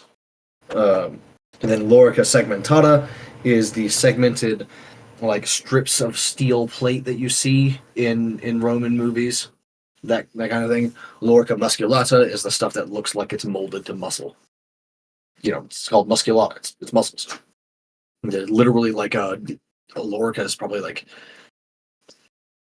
I think it's like just like torso armor or something like that, like tunic torso armor or some shit like that. It's like the muscle shirt essentially, muscle armor, and then like segmented armor and like chain armor, shit like that. That's all it really means. But like by saying the Lorica musculata instead of muscle shaped armor, I give you the term that you need in order to find more information about it. So I try to use the accurate term as much as possible. Yeah, and it's literally in Latin, Lorica is body armor. Okay, I thought so. It's been a long time since I studied Latin, but I thought so. I'm pretty sure it was body armor, torso bits. Cat, you shut your mouth. I know you hear the tapping of the hail on the roof and the windows. I know you hear it. I can't do anything about it. I am. No, you little fucking creature. Sorry. Like, everyone who's ever had a cat knows exactly what I'm doing right now. Just like fucking arguing with my cats. It happens. It's just something that you do. Yeah, it's 100% just something you do. Ugh, gods. Where was I gonna go with that next? I don't fucking remember now, dude. But yes, that's the kind of shit that you have that. Well, that's the thing that kind of works for the Roman Empire, is that they had that and had it ready. Right, that's where I was going with it. So, once you actually got your plate armor, you would discard your shield because you don't need it anymore. A shield on the battlefield is for keeping arrows from stabbing you in the neck, right? Once you've got plate armor, you're essentially wearing a shield on every part of your body. You don't need it anymore. So you Yeah. toss that bitch away and you get a weapon that needs two hands to use, like a greatsword or a poleaxe or a halberd, even. Halberds, fuck. Halberds are amazing. Oh yeah, absolutely. Pole arms in general. Like, it's specifically halberds that are just like so fucking good, though, is what I'm saying. Halberds fuck so hard, dude. Even fucking samurai like them. And I'm not joking. That's not an exaggeration. There's a traditional Japanese martial artist that I watch on YouTube named Seki Sensei, who has done videos on using European martial weapons with Japanese martial arts, and as you might expect, a skilled martial artist can adapt to the new weapon and the new style of weapon very quickly. Yeah, because And like it's understandable enough as long as it's not some weird kludgy weapon, which the actual stuff that gets used won't be. yeah, of course, like so like sidebar, but like scenes where like a martial artist of some like a fighter of some kind from some other culture finds some new weapon and doesn't know how to use it and just bashes people with it instead, that's not realistic at all. That would never happen. It may take them a couple swings to get fully used to it, but they will know how to use that shit just by looking at it. And I have personal experience with this. I'm not even a martial like master art like master martial artist or anything, but I'm just like some motherfucker who has some degree of skill. I can look at a weapon and tell you like what you could probably use it for. Like what the methods you would use it for, what techniques would fit with this, what kind of cuts you would use. Yeah, because something you need to keep in mind with weapons throughout history, especially made for militaries, is it is meant to be used by the most inexperienced person you know. When we're talking about military made weapons. Yeah, of course, like even even not counting military specifically, but like all weapons ever, I can tell you that a long, thin, flexible sword is a thrusting weapon. That's not Yeah, for cutting, that's for thrusting. And like I can tell you that a a weapon with a long pull and a probably like a hand's length blade on the end is not a stabbing polearm. That's a cutting polearm or a hacking one, as the case may be, depending on like the shape of the blade. But like I'm talking about like a naginata right here. All right, a naginata can be used to cut to stab people, but like you're probably going to be using that thing to slash people open. So it's basically a sword on a stick.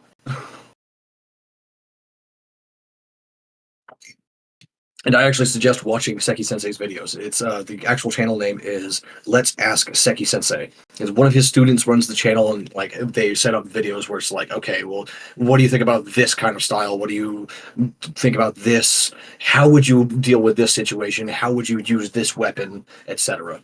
Um, the guy is very good at what he does and manages to understand the techniques that you would use with a weapon that he has never used before within a couple of minutes and get very, very close to the actual martial masters of Europe who wrote the treatises. Just like absolutely fucking fascinating. I love the guy. He's great. yeah, absolutely.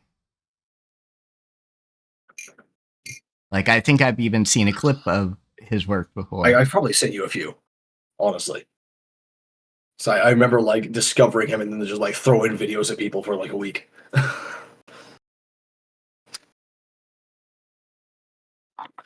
But anyhow, yeah, like once you've got plate armor, you would not be using a shield anymore because that shit's that you're wearing a shield all over your body. Like you're not going to get a wooden shield that is tougher than a steel plate. It's just not going to happen.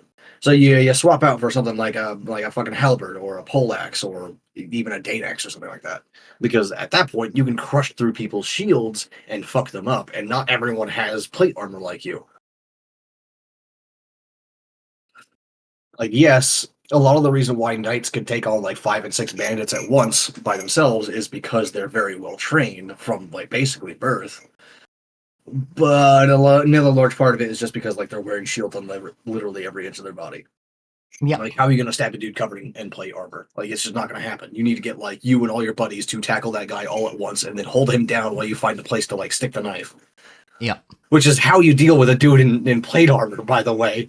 If you don't have like a war pick or a warhammer, you gotta tackle that motherfucker with 3 of your buddies and like beat the shit out of him and kick him in the head, ring his bell until like he stops moving, and then find a place to stick the knife. yeah. Which yeah, that's the thing is yeah, war picks important because you can open a man like a can of tuna. Exactly. Yes. Thank you for adopting my favorite phrase. Yes, I do love that phrase, so I had to use it. That one's a cat original. Oh man, I love that one. Yeah, that's a good one. I like that. Because yes, yeah, I mean, you either need to crush the can or open it up. Yeah, exactly. Just fucking take something heavy and sharp with a lot of leverage and just like pop it in there and just peel the can open. Yeah. Or otherwise, like I said, with the hammer, crush. Yeah, because like even if you don't puncture the plate, like you're deforming it to the point where you're crushing the ribs underneath and not allowing them to breathe. So that's just fucking good enough too. Yeah. Like, even if the fucker doesn't die, like, they're not combat effective anymore.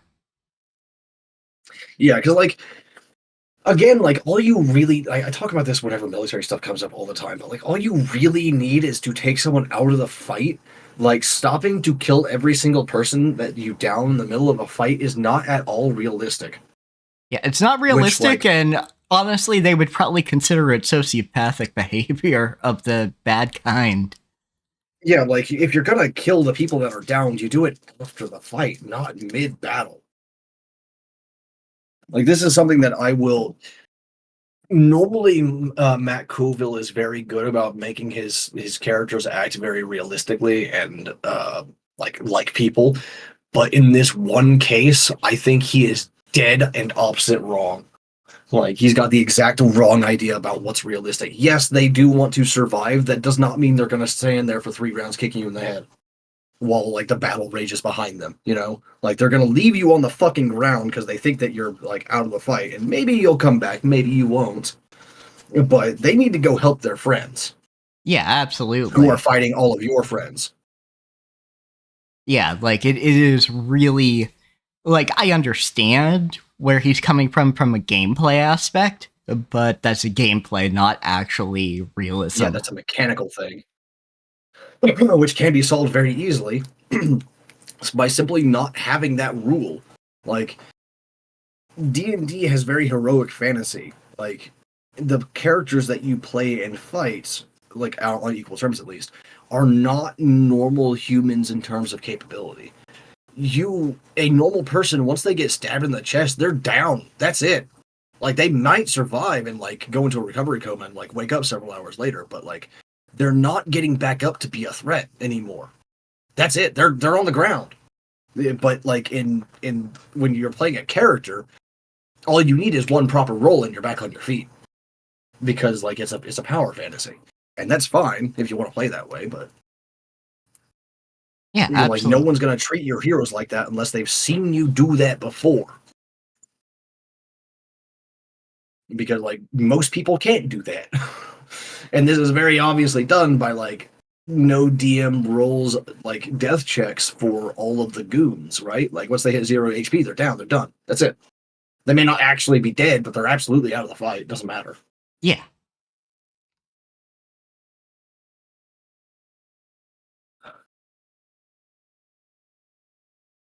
So yeah, Yeah, like I will forever disagree with him on that. Like he's got some very good brain knowledge. That one's wrong.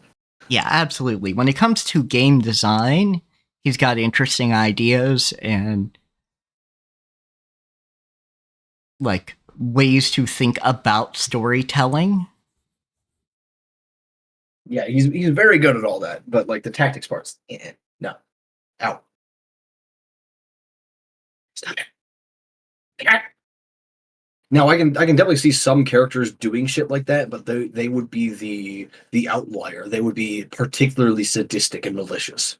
Yeah, yeah, these are the brutal fuckers. Because really, all you need to do to get rid of to break morale, or at least cause them to possibly break morale, is just get rid of 10%.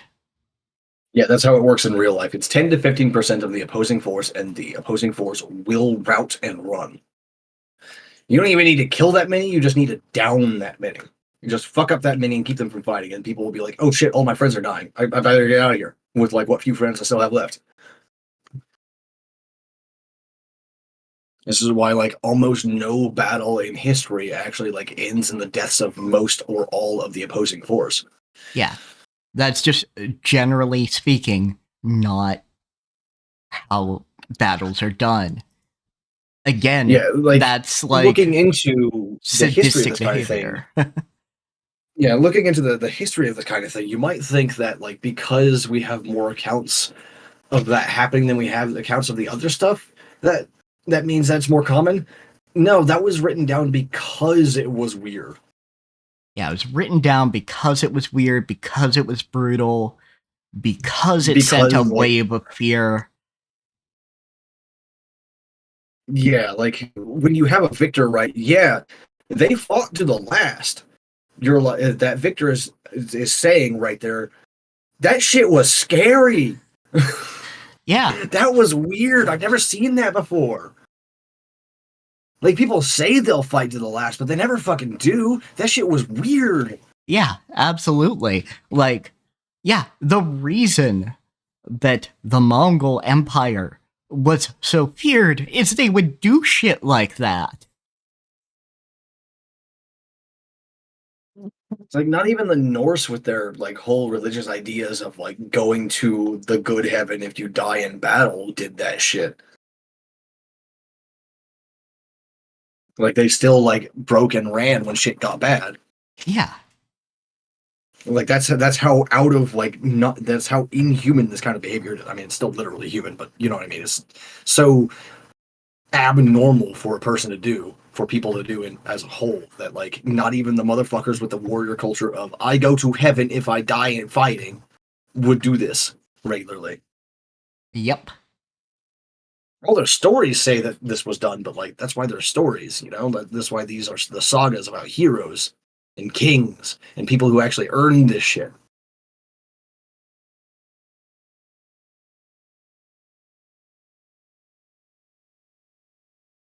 But yeah, like the Mongols in particular, just,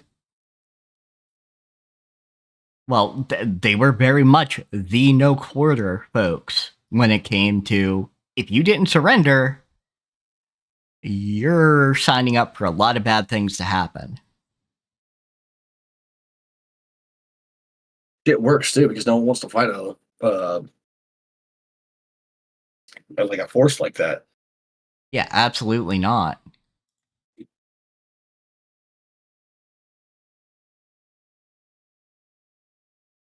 Amber, you're getting a little fat, aren't you? I wonder if it's just like linear fat, or if he's actually like kind of chubby. Porque no los dos. Yeah, it could be both. I don't know.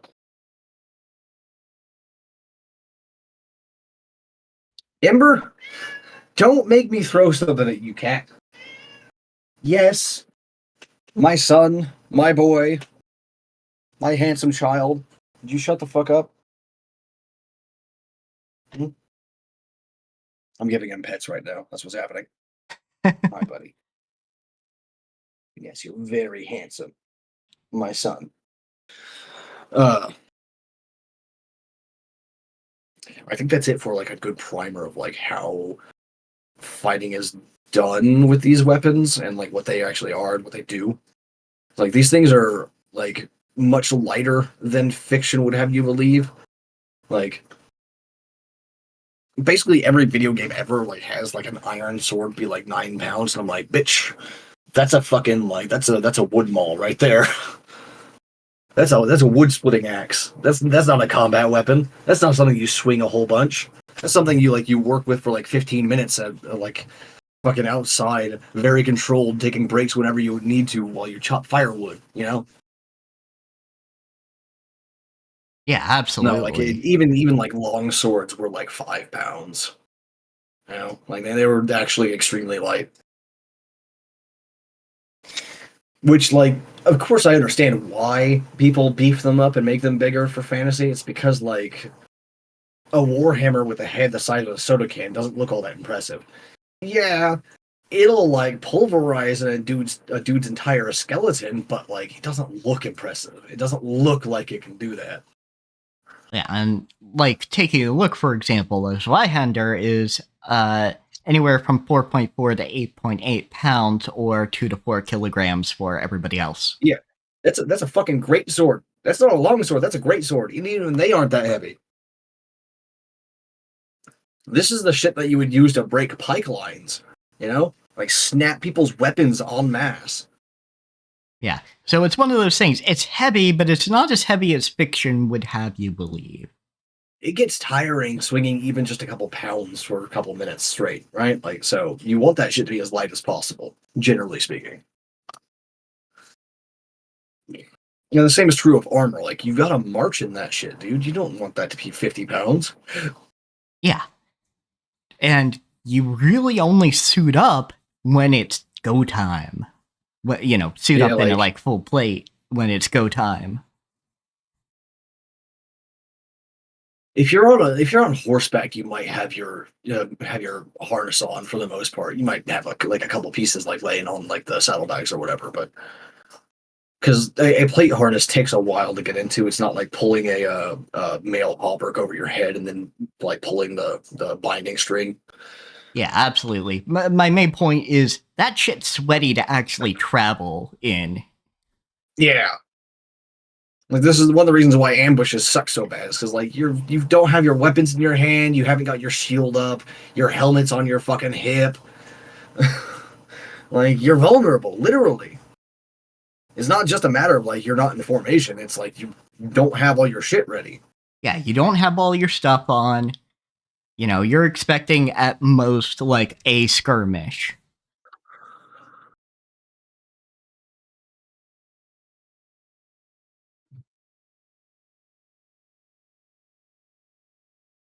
I was talking about this yesterday again, like during the same segment, but like I don't expect like historical accuracy from most things. Like not at all, right? Because like the whole point is it's fantasy. It doesn't have to be historically accurate. Yeah. What I do expect is realistic consequences for things that you do, right? You can put that boob armor in there. You just got to make sure to like acknowledge that that shit's gonna fucking hurt.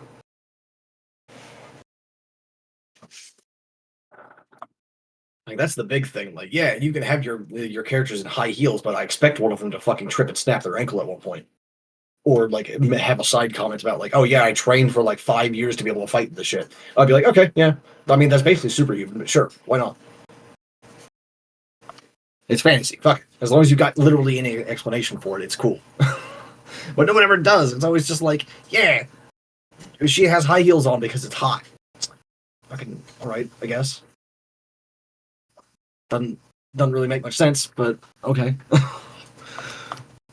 What's worse is like when they don't have any explanation at all. Not even it's hot. It's just like here you go, have this character. She is a holy knight who has a mini skirt on. Yeah, fair enough, I guess. It's just like, what? All right. How is that supposed to protect her at all? Like all the other characters in this thing have actual armor on. Why does this one wear a mini skirt? What's going on here? Yeah, and I wouldn't mind the skirt if she had pants under it. Yeah, if she had pants on under it, like then it would just be like an interesting little bit of fashion, which was actually real. Like we did do that in real life. We had tunics and tops that would eventually make these sort of like mini skirt esque shapes on the body. You could absolutely do that and just like have pants or like pantaloons or tights or whatever on underneath. It works. You just got to like frame it the right way.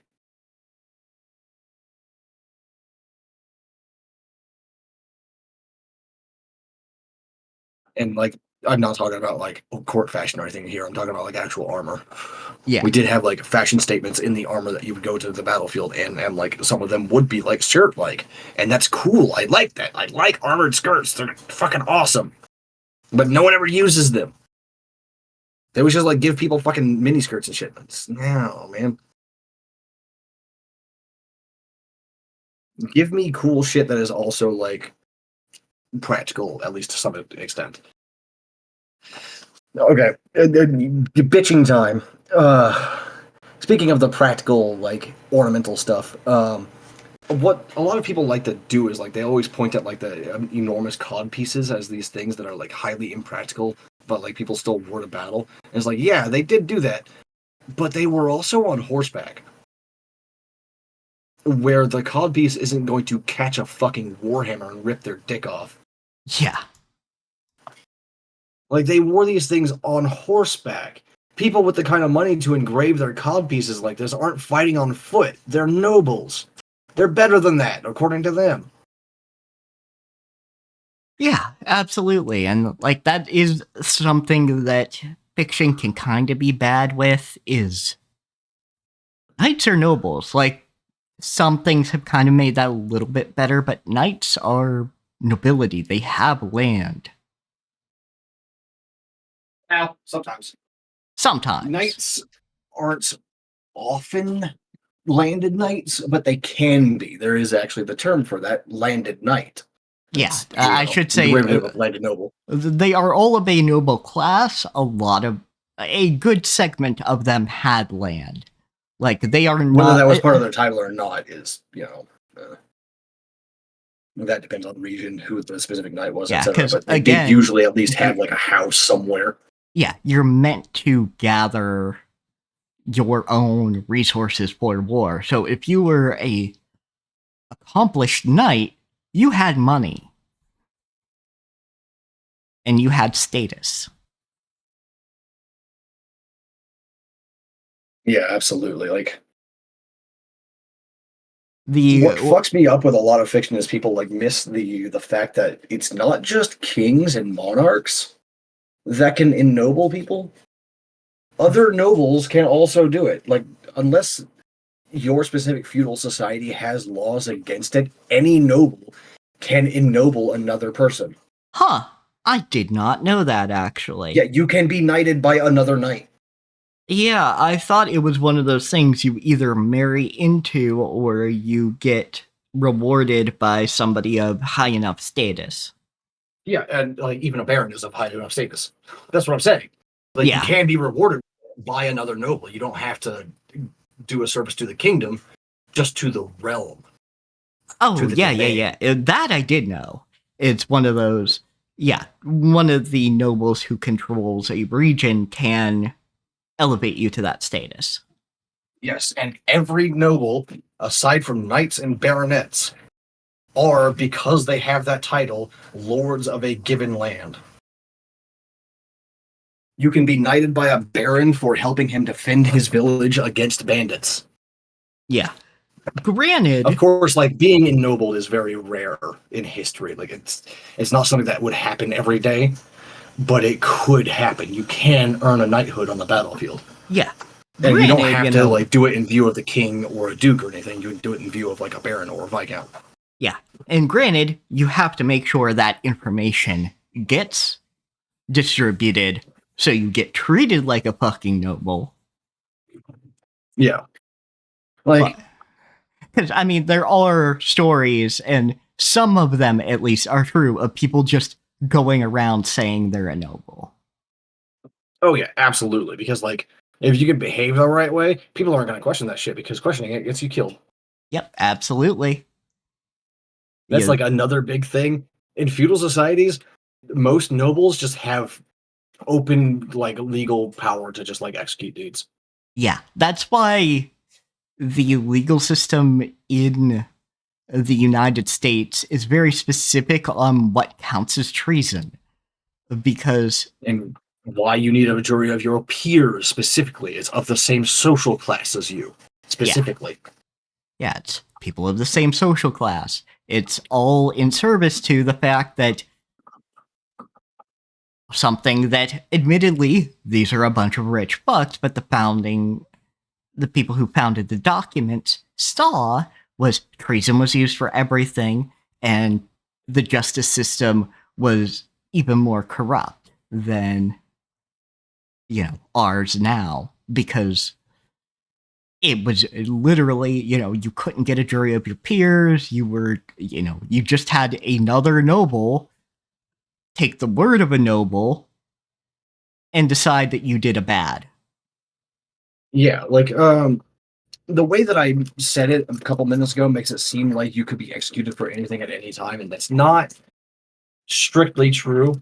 It's not 100% true, but Peasant serfs and all them did have legal protections against this kind of thing, but the tribunals, as they were called, were not made up of judges from that social class. They were made up of judges who were nobles or on the way to become nobles or what have you. yeah, the deck would, was stacked like, against yeah. you heavily, but it wasn't while impossible. you did have while you did have legal protections, the fact of who got to decide if those protections applied in this case were not of your same social class meant that it was very easy for corruption to seep in.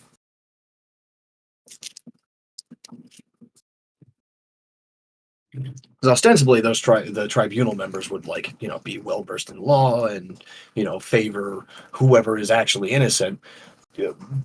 But we all know that judges can be corrupt, and this gets worse when they're from different social classes, and the social class disparity is so much larger as they would be in a medieval era. Yeah, absolutely. And where justice isn't met out with, a jury of peers, with checks and balances, with the appeals process.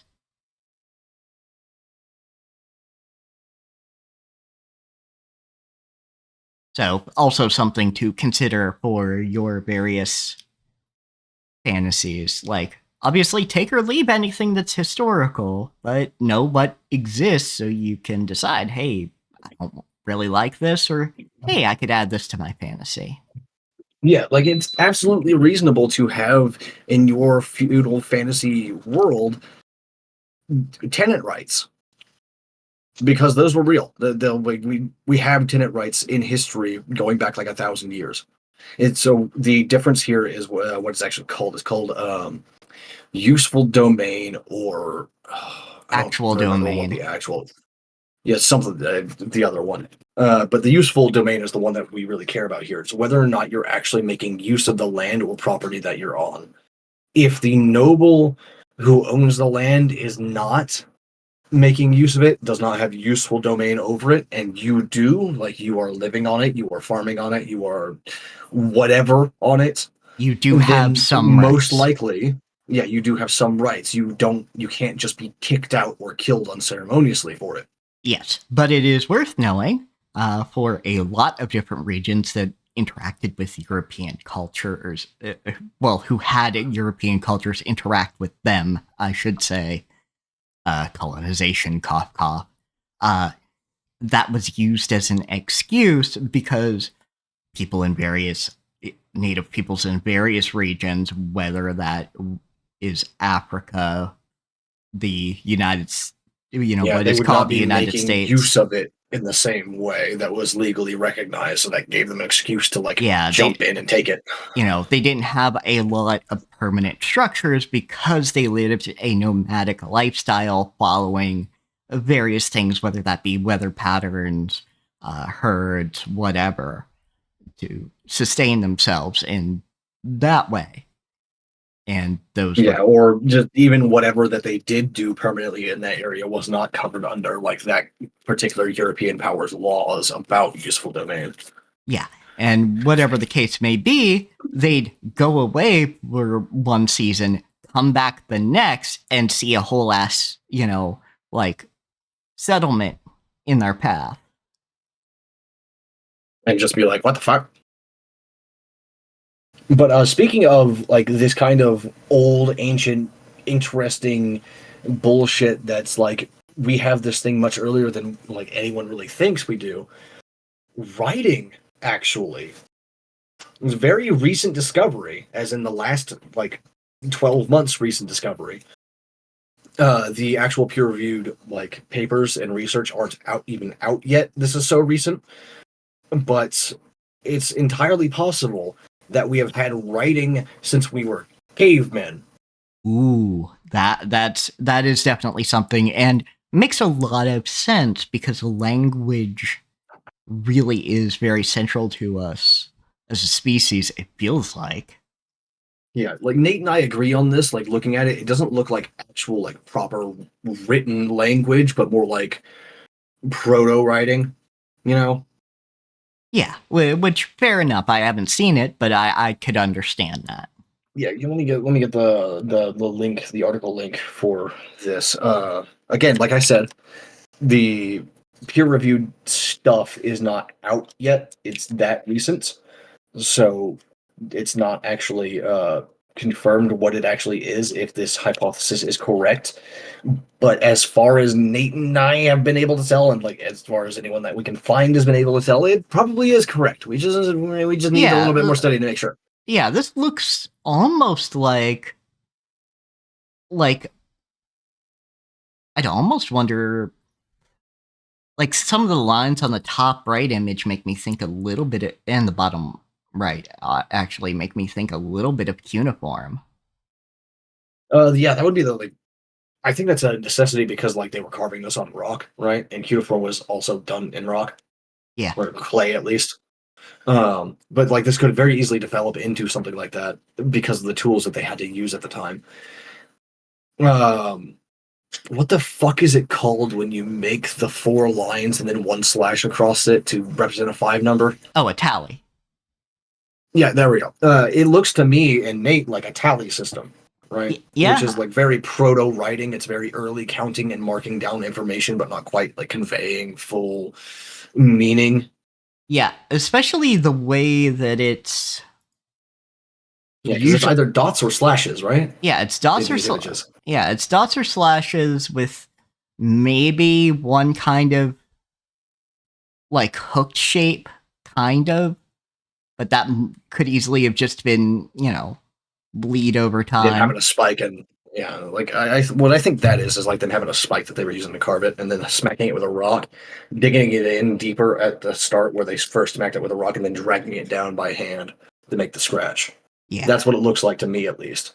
yeah. But either But I'm way, also not an archaeologist, so I'm like, ah. yeah, it could easily be a counting system just because I don't see enough variation for me to go, oh, yeah, these are different concepts. Yeah, so like what makes people think that it's proto writing essentially is you'll find this in the article as well, but these marks are next to the images of animals. Yes, that's what I was about to say. Is the fact that they're next to animals makes me think, oh, they're conveying information. Whether that's About the animal specifically, yeah. yeah, whether that's about the animal specifically, about how many they killed, about something.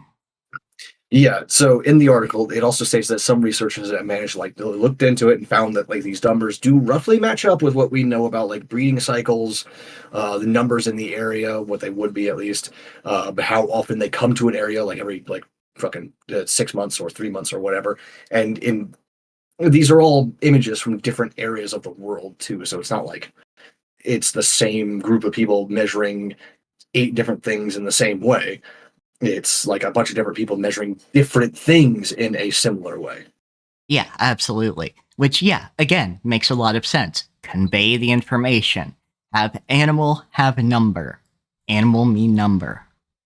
Yeah, like you could very easily like make this treat this as like shorthand, and once you get to the place, your parents or your mentor hunter will be like, this that many dots on the wall means they come here every 6 months, and a different group might be like that dot on the wall means that's how many there are here, Yeah. and so on and so forth. So like it seems to me more like a note system rather like notation rather than full on writing, which is still like it still sets like the development of writing back by a lot. It pushes it further back in the timeline than we thought by a whole fucking lot, but it's not like the full on like writing system that some people would assume by By the the title headline, of yeah. the yeah, by the headline. There we go. Thank you. Yeah. But yeah, It's still like very fucking fascinating. I love this shit. Like I just stumbled onto this randomly and I was like, oh fuck, that's good shit. Let me see this.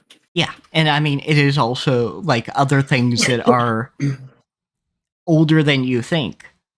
Uh, Fast food. Like, Yep. No, pre- we were also talking about that yesterday on stream. Yeah.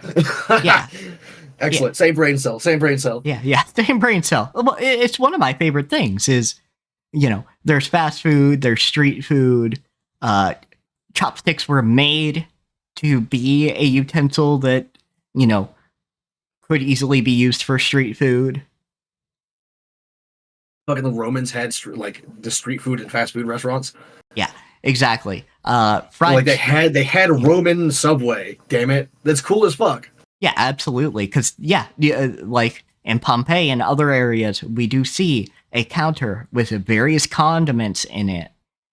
Obviously we have carved to out analyze bowls it. in the concrete or clay or whatever it was made out of, and it's just like, here you go. You slap your condiments in here and like your fresh greens, and you just like build your own sandwich or salad bowl or whatever the fuck you're eating at this restaurant and go. Yeah, absolutely. And fried chicken has existed for a long fucking time, because we think of deep frying as like, oh, this is a thing that us slovenly futuristic people engage in. Dude, that shit's delicious no matter what time period you're in, and people figure that out real quick. Yeah, so now let's see. The first recipe for fried chicken. I'm pretty sure all you would need to do is like just like carve the fat out of something and then like throw it in a any kind of metal pot, maybe even a clay pot. I don't know if it's glazed properly, it could work. Yeah, possibly. And then just like heat it up until it like renders down into oil. Yeah. So the first written recipe we have is 1747. But As in CE. Yes, Common Era. Yes. Okay. Let me see. Let me do a quick little Google myself. How old is fried food? Yeah. Specifically, I looked for fried chicken, but okay, let's see. Deep frying, as in the term, was not invented until the 19th century. However, the practice has been around for millennia. Yeah. Early records and cookbooks suggest that the practice began in certain European countries before other countries adopted the practice. And we're talking about like 2nd millennium BCE in Canaan. Yeah, absolutely. Or Canaan, rather.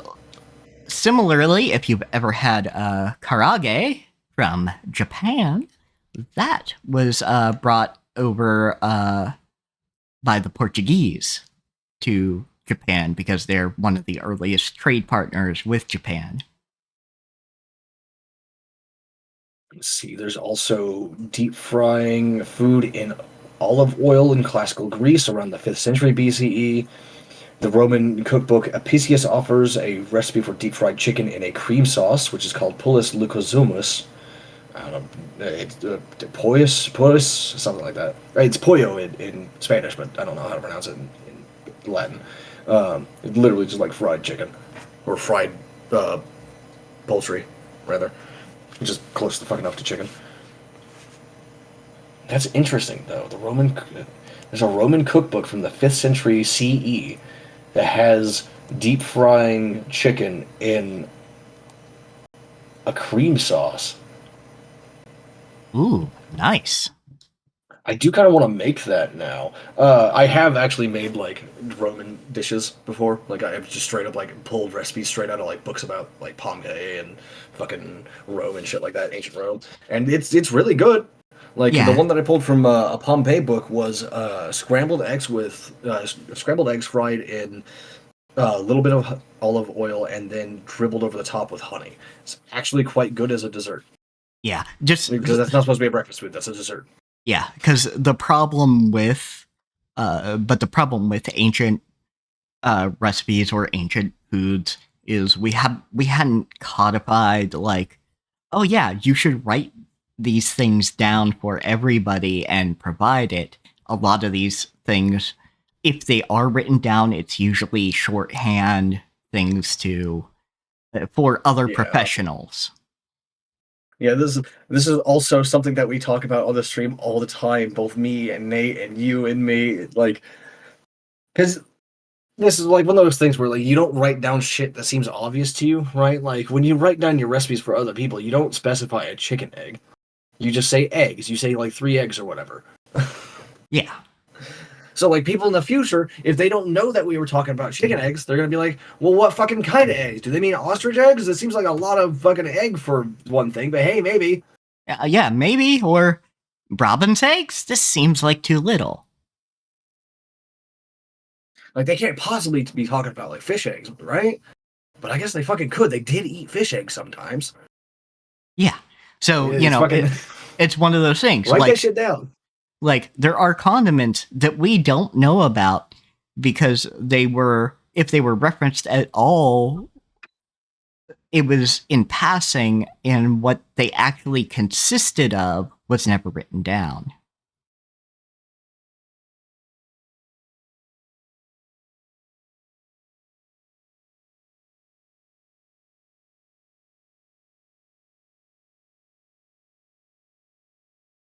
You still with me?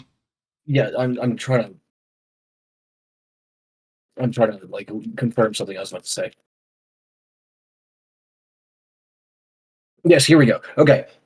So another thing about this is like the speaking of this for like shorthand or other names for stuff, the classic "Eye of Newt and Toe of Frog" thing and like witch shit from Shakespeare stuff is not actual animal parts. Eye of Newt is another name for mustard seed, and it took us an embarrassingly long time to figure that out. And it's the same thing for like all these other manuals and notes that we find. Like this shit's in code, basically. It's not meant to be in code, but it is in code essentially. It's also why we can't fucking figure out what a lot of alchemical texts mean because like we have no idea what the fuck they mean by like X thing. Yeah, we have We figured out a no lot of it idea. at this point, but it's taken a while. Of course, in alchemical texts, that shit was on purpose. They weren't purposefully hiding their thing and only revealing it to other alchemists because like they thought they were seeking the secrets of the universe, which I guess they actually were, just like kind of fucked up and weird. Yeah.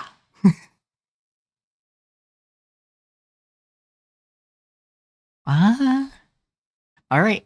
Anything else we want to add for this segment, so to speak? Yes, actually. Yes. Believe it or not, I I mean, do have another rant incoming, or at least a raving session anyway. Maybe not a rant, but so for the past couple of weeks, maybe the past couple of months, there's been some shit on like in anime focused communities about like the demons in Freerin. that conversation, yes. Yes, and like I'm sure you know exactly what this is going to be about. Like people are going to be saying that like because they can speak, that means they're sapient, and like that's a good shorthand. But that does not necessarily mean that their psychology is compatible with ours and will allow them to actually feel empathy and shit like that. Right? Yeah, absolutely. Like They this. are probably sentient, yeah, but that doesn't mean they're not inherently opposed to like us as a species in how they structure their society and themselves, right? Yeah, like I am largely against, you know, evil species in fantasy. But sometimes shit really is just alien and meant to be alien. Yeah, like every character who knows anything about demons, including the demons themselves in Freerun, describe them as beasts who learn to speak. Yeah. That's it. They are monsters who learned how to mimic human speech in order to get closer to humans and make eating them easier. Yeah, they have a different psychology, a different level of understanding, even if they get to an idea of, you know, reciprocity and, you know, making things right, as it demonstrated, that usually has some fucking consequences. Yeah, like so the way that I wanted to like frame this is if it were an entire species of people like me, except they actually were inherently better than basically everyone else. You could not teach me morality if I actually was better than everyone else, demonstrably so. It would not be possible. Yeah, if working There's no way. together didn't have a benefit to it. Yeah, like if like I did not benefit from having society around me in any way, you could not teach me how morality works and why it's good. Like, there's no way. It's not gonna happen. And like that's the exact case of what's going on in Freerin. The demons are inherently stronger, faster, longer lived, smarter, and better at magic than basically everyone else on the planet. You can't teach them why cooperation is good because they can survive on their own, period. Through just about fucking anything, except for being ganged up by other people on by other people. Like that's the only thing. And then they do learn cooperation to avoid that, but that's the extent of it. Yeah, exactly. Like, they create cooperation so they can get closer, so they can, get involved with, you know, taking things, essentially, like taking lives, taking what they want and or need. Yeah, absolutely. And it's like the few times that we actually just do see a demon who has tried to understand humans and other mortal creatures in the show and the manga, they explicitly, even they know, yeah, humans and demons can't coexist. It's not possible. Like there's I don't remember her fucking name now, but there's a character in the one of the demons. I think she's one of the demon kings or whatever the fuck they're called. Or the demon generals or what have you. She has made it her basically her life's mission to understand humans, just like other characters have, including like some that will be showing up soon ish. Whatever, we'll see more of them. What is what I mean? I don't know exactly when, but there are demons who have tried this thing that everyone is saying that demons should try to do, and you'll see the results later. Mixed bag. Yeah, and we've seen segments in the anime of it not going well, so we can extrapolate. Yeah, like this one character. I'm not gonna tell you who they are, when they come in, fucking what else they do, what the purpose of anything. I'm just gonna tell you like what they say about this. They say after making fucking understanding mortals their life mission, they explicitly say humans and demons can never coexist because they understand humans and demons both are like, yeah, this shit doesn't mix. Yeah. Like this is oil and water, or maybe something corrosive in something it eats. But it like one is going to have to get rid of the other, kind of thing. Yeah, you can contrive a way to teach demons morality, but the methods by which you would have to do it would teach them everything wrong. Yeah, like I remember seeing a video essay from someone who was like talking about this, and they were talking about like how you might teach demons who are far and away more powerful and longer lived than humans morality. You would have to break their wills first because they are so prideful in their power and their strength, right? But to do so would take a very long time, so you would have to enslave or torture them for hundreds of years. Yeah, they're definitely gonna adopt our morality after that, buddy. Sure. Yeah, basically, the only things you can do is either play their game or secretly make them worse. Yeah, like you can play their game or you can kill them. That's it. Well, play their game, kill them, or secretly make them on par with at least just the elves. Yeah, like... And demons, at least in this one specific media, are very obviously supposed to represent the worst aspects possible in humanity. Our actual inner demons taken and extrapolated out into real creatures. Yeah, absolutely. And it's, looking at the demons in Frieren, they're not meant to depict any particular, race, social class, anything to try. Like, they do look human-like. Yeah, like the main difference in their appearance is just that they all have horns, right? Yeah, otherwise they just look like people. Yeah, otherwise they look the same as the main characters. There's no undercurrent where it's like... Well, that's not exactly true. There's a couple demons that actually do look like demons. Yeah, but those would be the demons who didn't see the need to mimic humans that closely. Yeah, but even then, the point being, they don't depict, or either on purpose or by, by just, prejudices or, biases. Yeah. Anybody else. Make an argument that they represent the wealthy and disconnected. Yeah. Because, like, that's basically what they are. They prey on things that they don't understand and they're not very connected to, and they do wear noble clothing. Yeah, like, they do come across... And fight with, like, the noble arts, right? Like... Yeah, like they do come across as nobles, but like as far as like any of the issues with like Tolkien's orcs or you know uh Yeah, which even Tolkien didn't know like what the fuck to do with orcs. He was just like, I don't know, man. Like I do need like an enemy, but I'm also Catholic, and that means like everyone can be redeemed. Like, what do I do about this? He never figured it out. yeah, or dark elves in D&D, some unfortunate implications that come from certain biases or blindness to what you're doing. Yeah. Because like it does make sense for a god to curse like your appearance and mark you as a traitor in some great war or something like that, but at the same time it's like, well, you gotta choose that color, man. Yeah, absolutely. And Instead, you should have given him like fucking crimson eyes or something like that. Some other weird shit, not that. Damn it.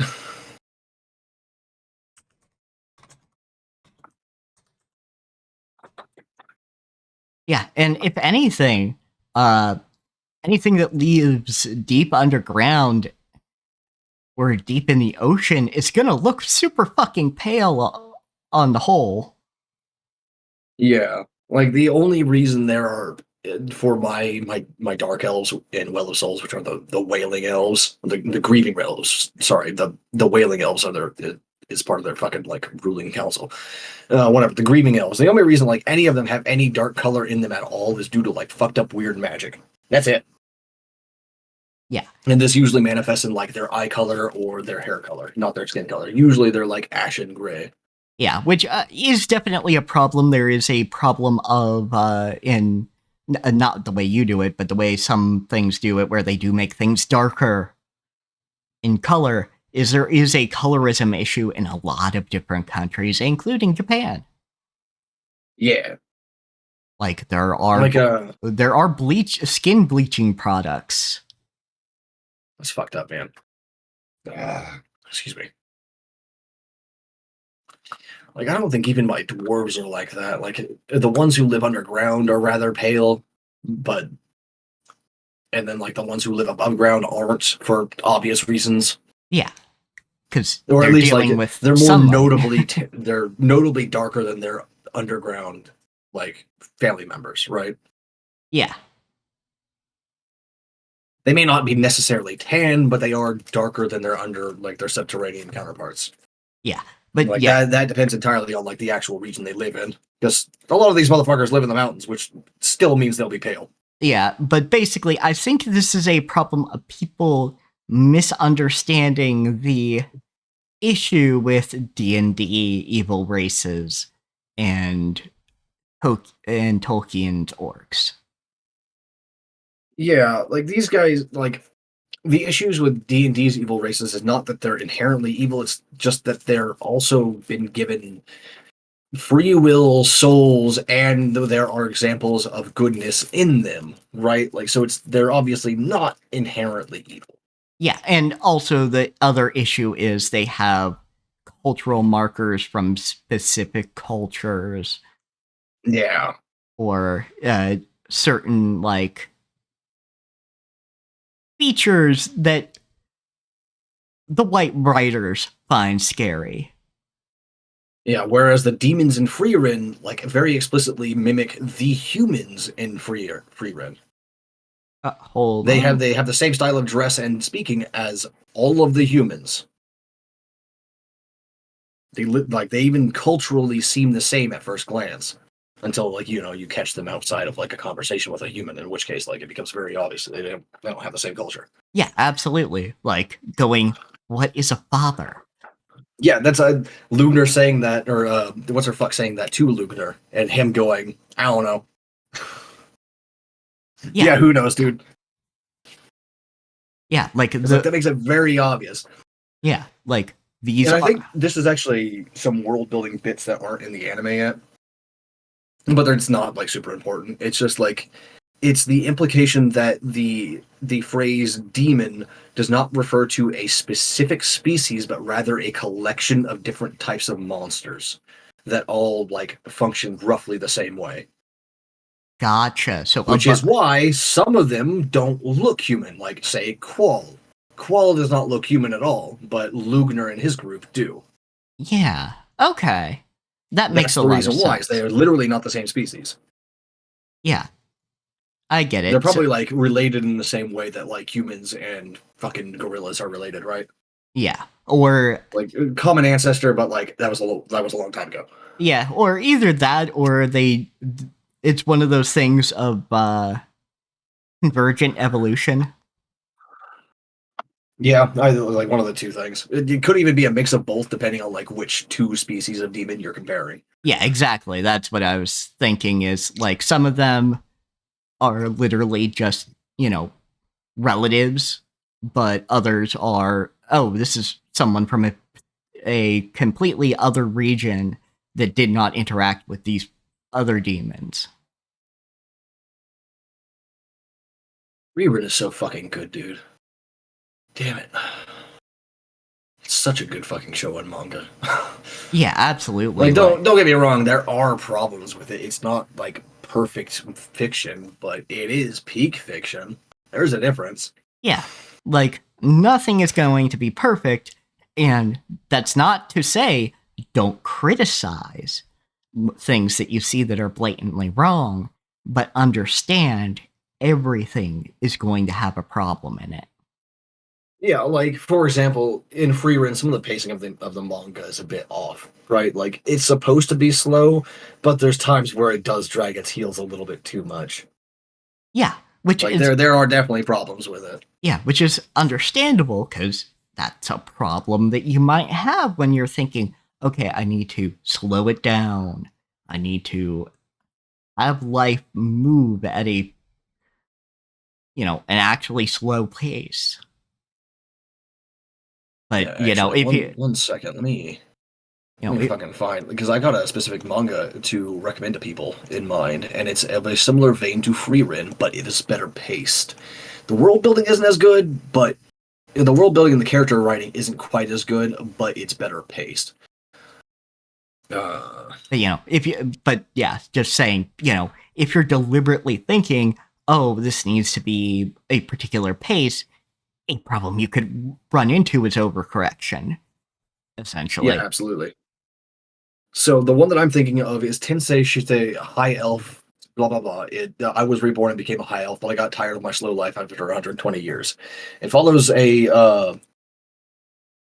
blah blah blah brain, a male high elf who was reincarnated and decided after a long time of like just like pure relaxation in the fucking like near paradise of the high elves home, and just went, all right, I'm bored, I'm gonna leave now. And like the other high elves were like, you sure, you sure you want to go? And he's like, yeah, I'm gonna go. He's like, all right, see you later. And he just fucks off into the world, and it's great. It's the pacing is such that literal decades will fly by in between panels, and the character has been out in the over like the actual world for like 150 years now, and there's only up to chapter 36. That's pretty fun. That is very fun. It's got fantastic like pacing. It's got really good character writing in terms of like this character does genuinely try to understand and interface with the cultures of all the new places that he's going, right? He's not just ignoring it or dismissing some of it as barbaric. He's just like, all right, how does this work? Why does this happen? This is not a like a mundane world. There is magic here. There are dragons. There are reasons why this place does these things the way that they do. Just like in real life, but they're more obvious in fantasy because like you can look up at the sky and see if there's dragons, you know? I really like it a lot. I think Free Rent edges out the win on it just because of like how good the character writing is in Free Rent. Yeah, But it's still definitely worth a look. In Yeah. fact, I will link it to you, Mal. I can't do it on stream because that's a really Yeah. good TOS, but I can send it to Mal.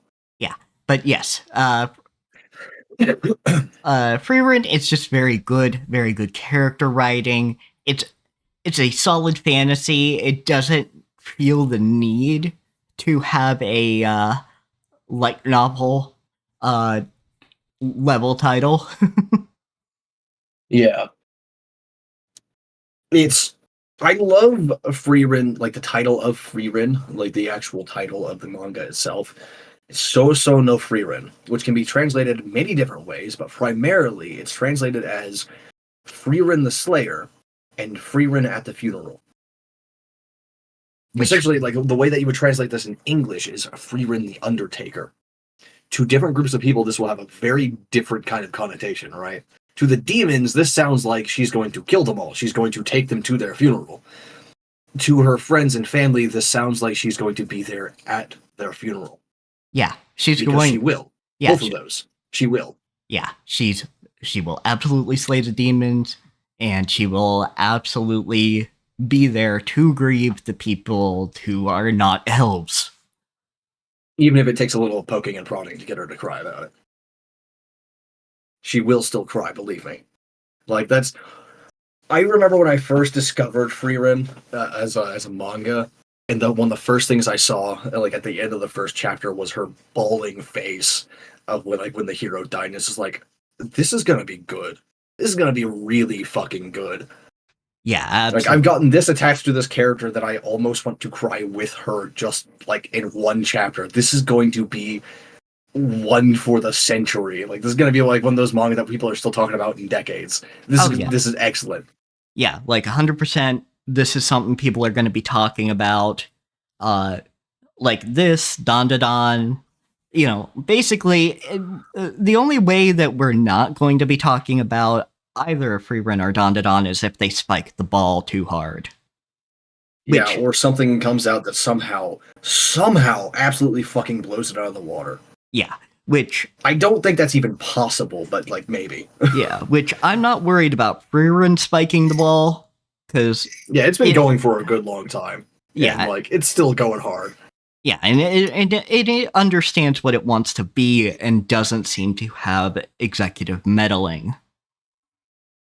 Yeah, now, I don't know if this is also true for Don because I have not read the manga, because I want to finish the anime first.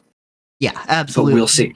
Yeah, absolutely. If this will also gives me the same feeling. Yeah, like, I'm not sure with Don, because I feel like it could spike the ball. Like, because it is more off the wall, it could girl boss too close to the sun. Girl boss too close to the sun. Yeah, alright. Oh, have you not heard that phrase before? No, that's an excellent turn of phrase. I like that a lot. Yeah, that's a favorite phrase I've run across. This feels like a Tumblrism. It is, yes. Okay, yeah. Like, I don't know, like there's just a certain flavor to like a Tumblrism versus like a Blue Skyism or like yeah, absolutely. Yeah. Like, and this has actually been around for a while. Must be one of those that I just somehow missed. Yep. Damn.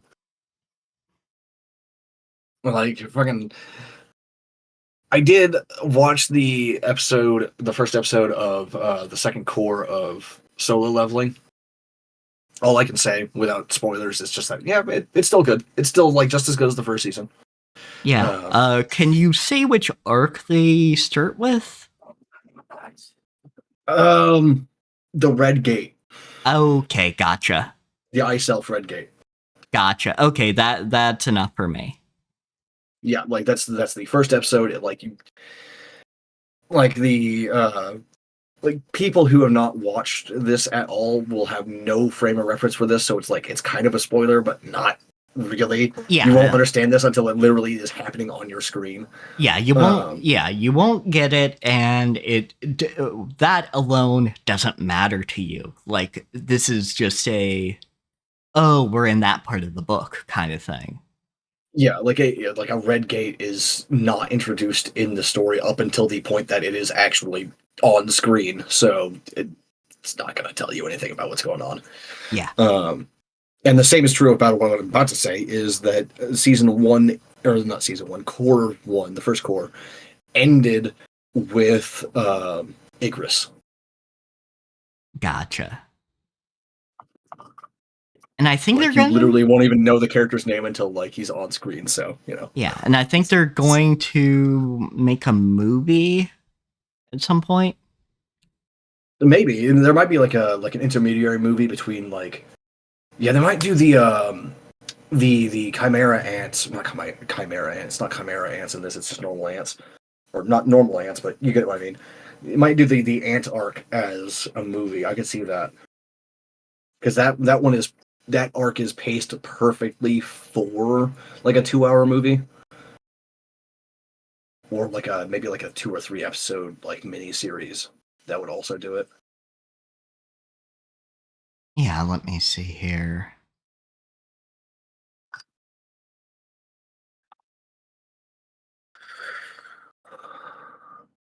But anyway, the reason why I bring up Solo Leveling here is that I would not call it slop or trash, but it is an action show, pure and simple. Like, there's not a lot of character building. Sung Jin Woo stays basically the same motherfucker at his core throughout the entire story. So, like, if you don't like your characters to like stay mostly static, then it's probably not for you.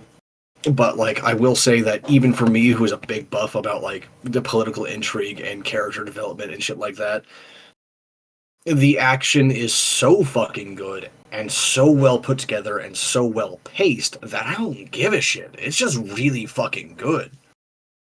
It's like, I wouldn't call it mindless, but it's certainly not high concept fantasy, you know?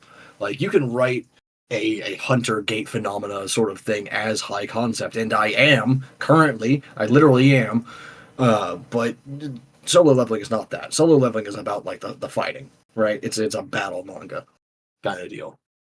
So if you don't like the battles, then it's not going to be for you. If you just want like interesting fantasy story building, there is some good world building in it, but it's baked into the middle and latter half of the show and manhwa. So you'll have to like sit through some bullshit first.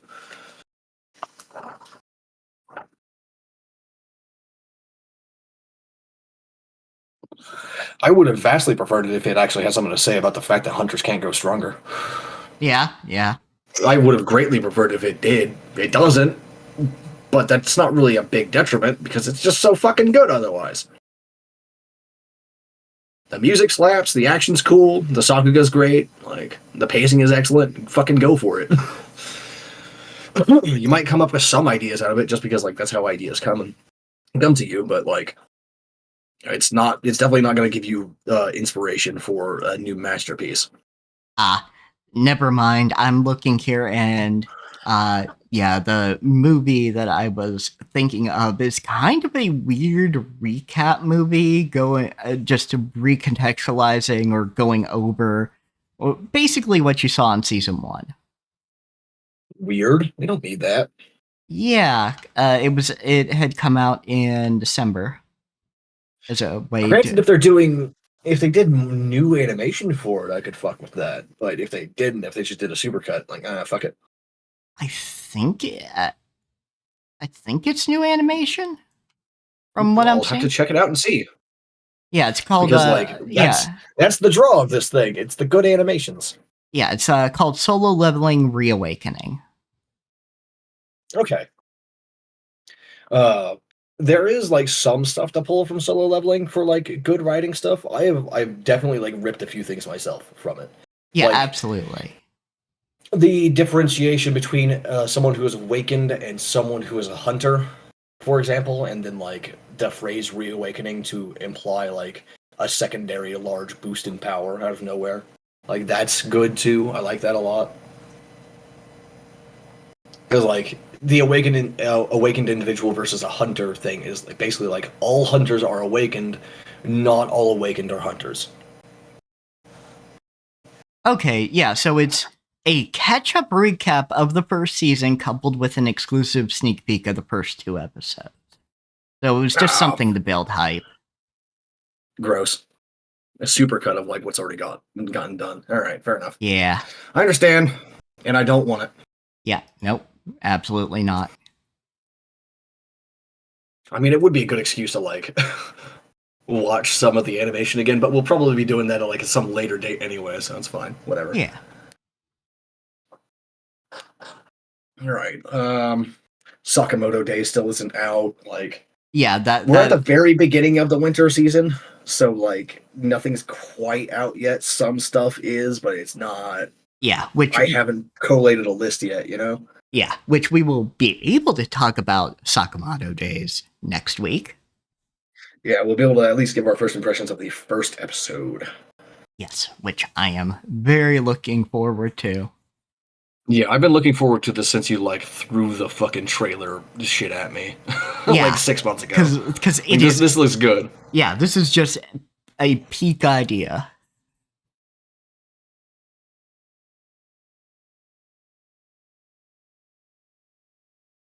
Let's see.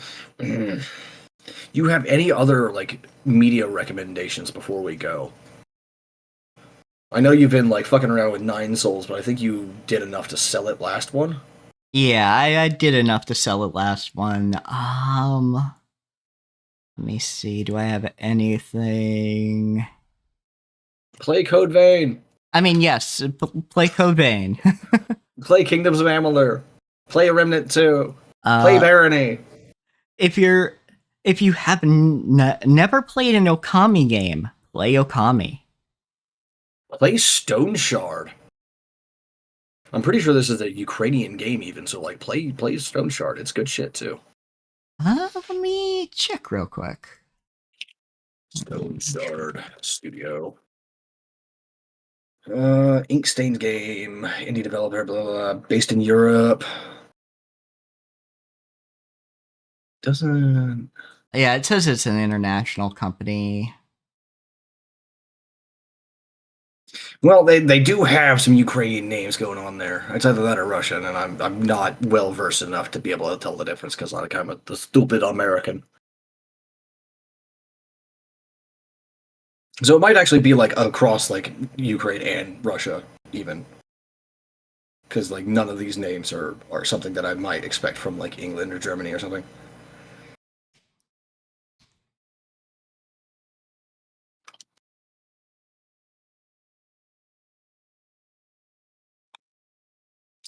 But yeah, there was a big delay in the development of Stone Shard because of what was going on in the Ukraine, or what is going on in the Ukraine, and in Russia and all that shit. So, but they're finally back and making big updates. So like, go play Stone Shard. It is almost to 1.0.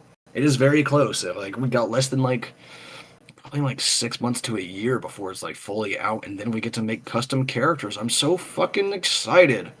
Yeah, I have played like dozens and dozens of hours of this game, and I want to make my own character already. Please, Inkstain's games, I want to do this already. Please give it to me. Yeah, absolutely. All right, I think that's it from us. Yeah, I don't think I got anything else. Drink water, eat food, support your local gays.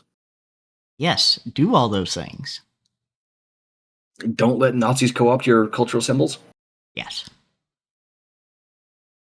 All right.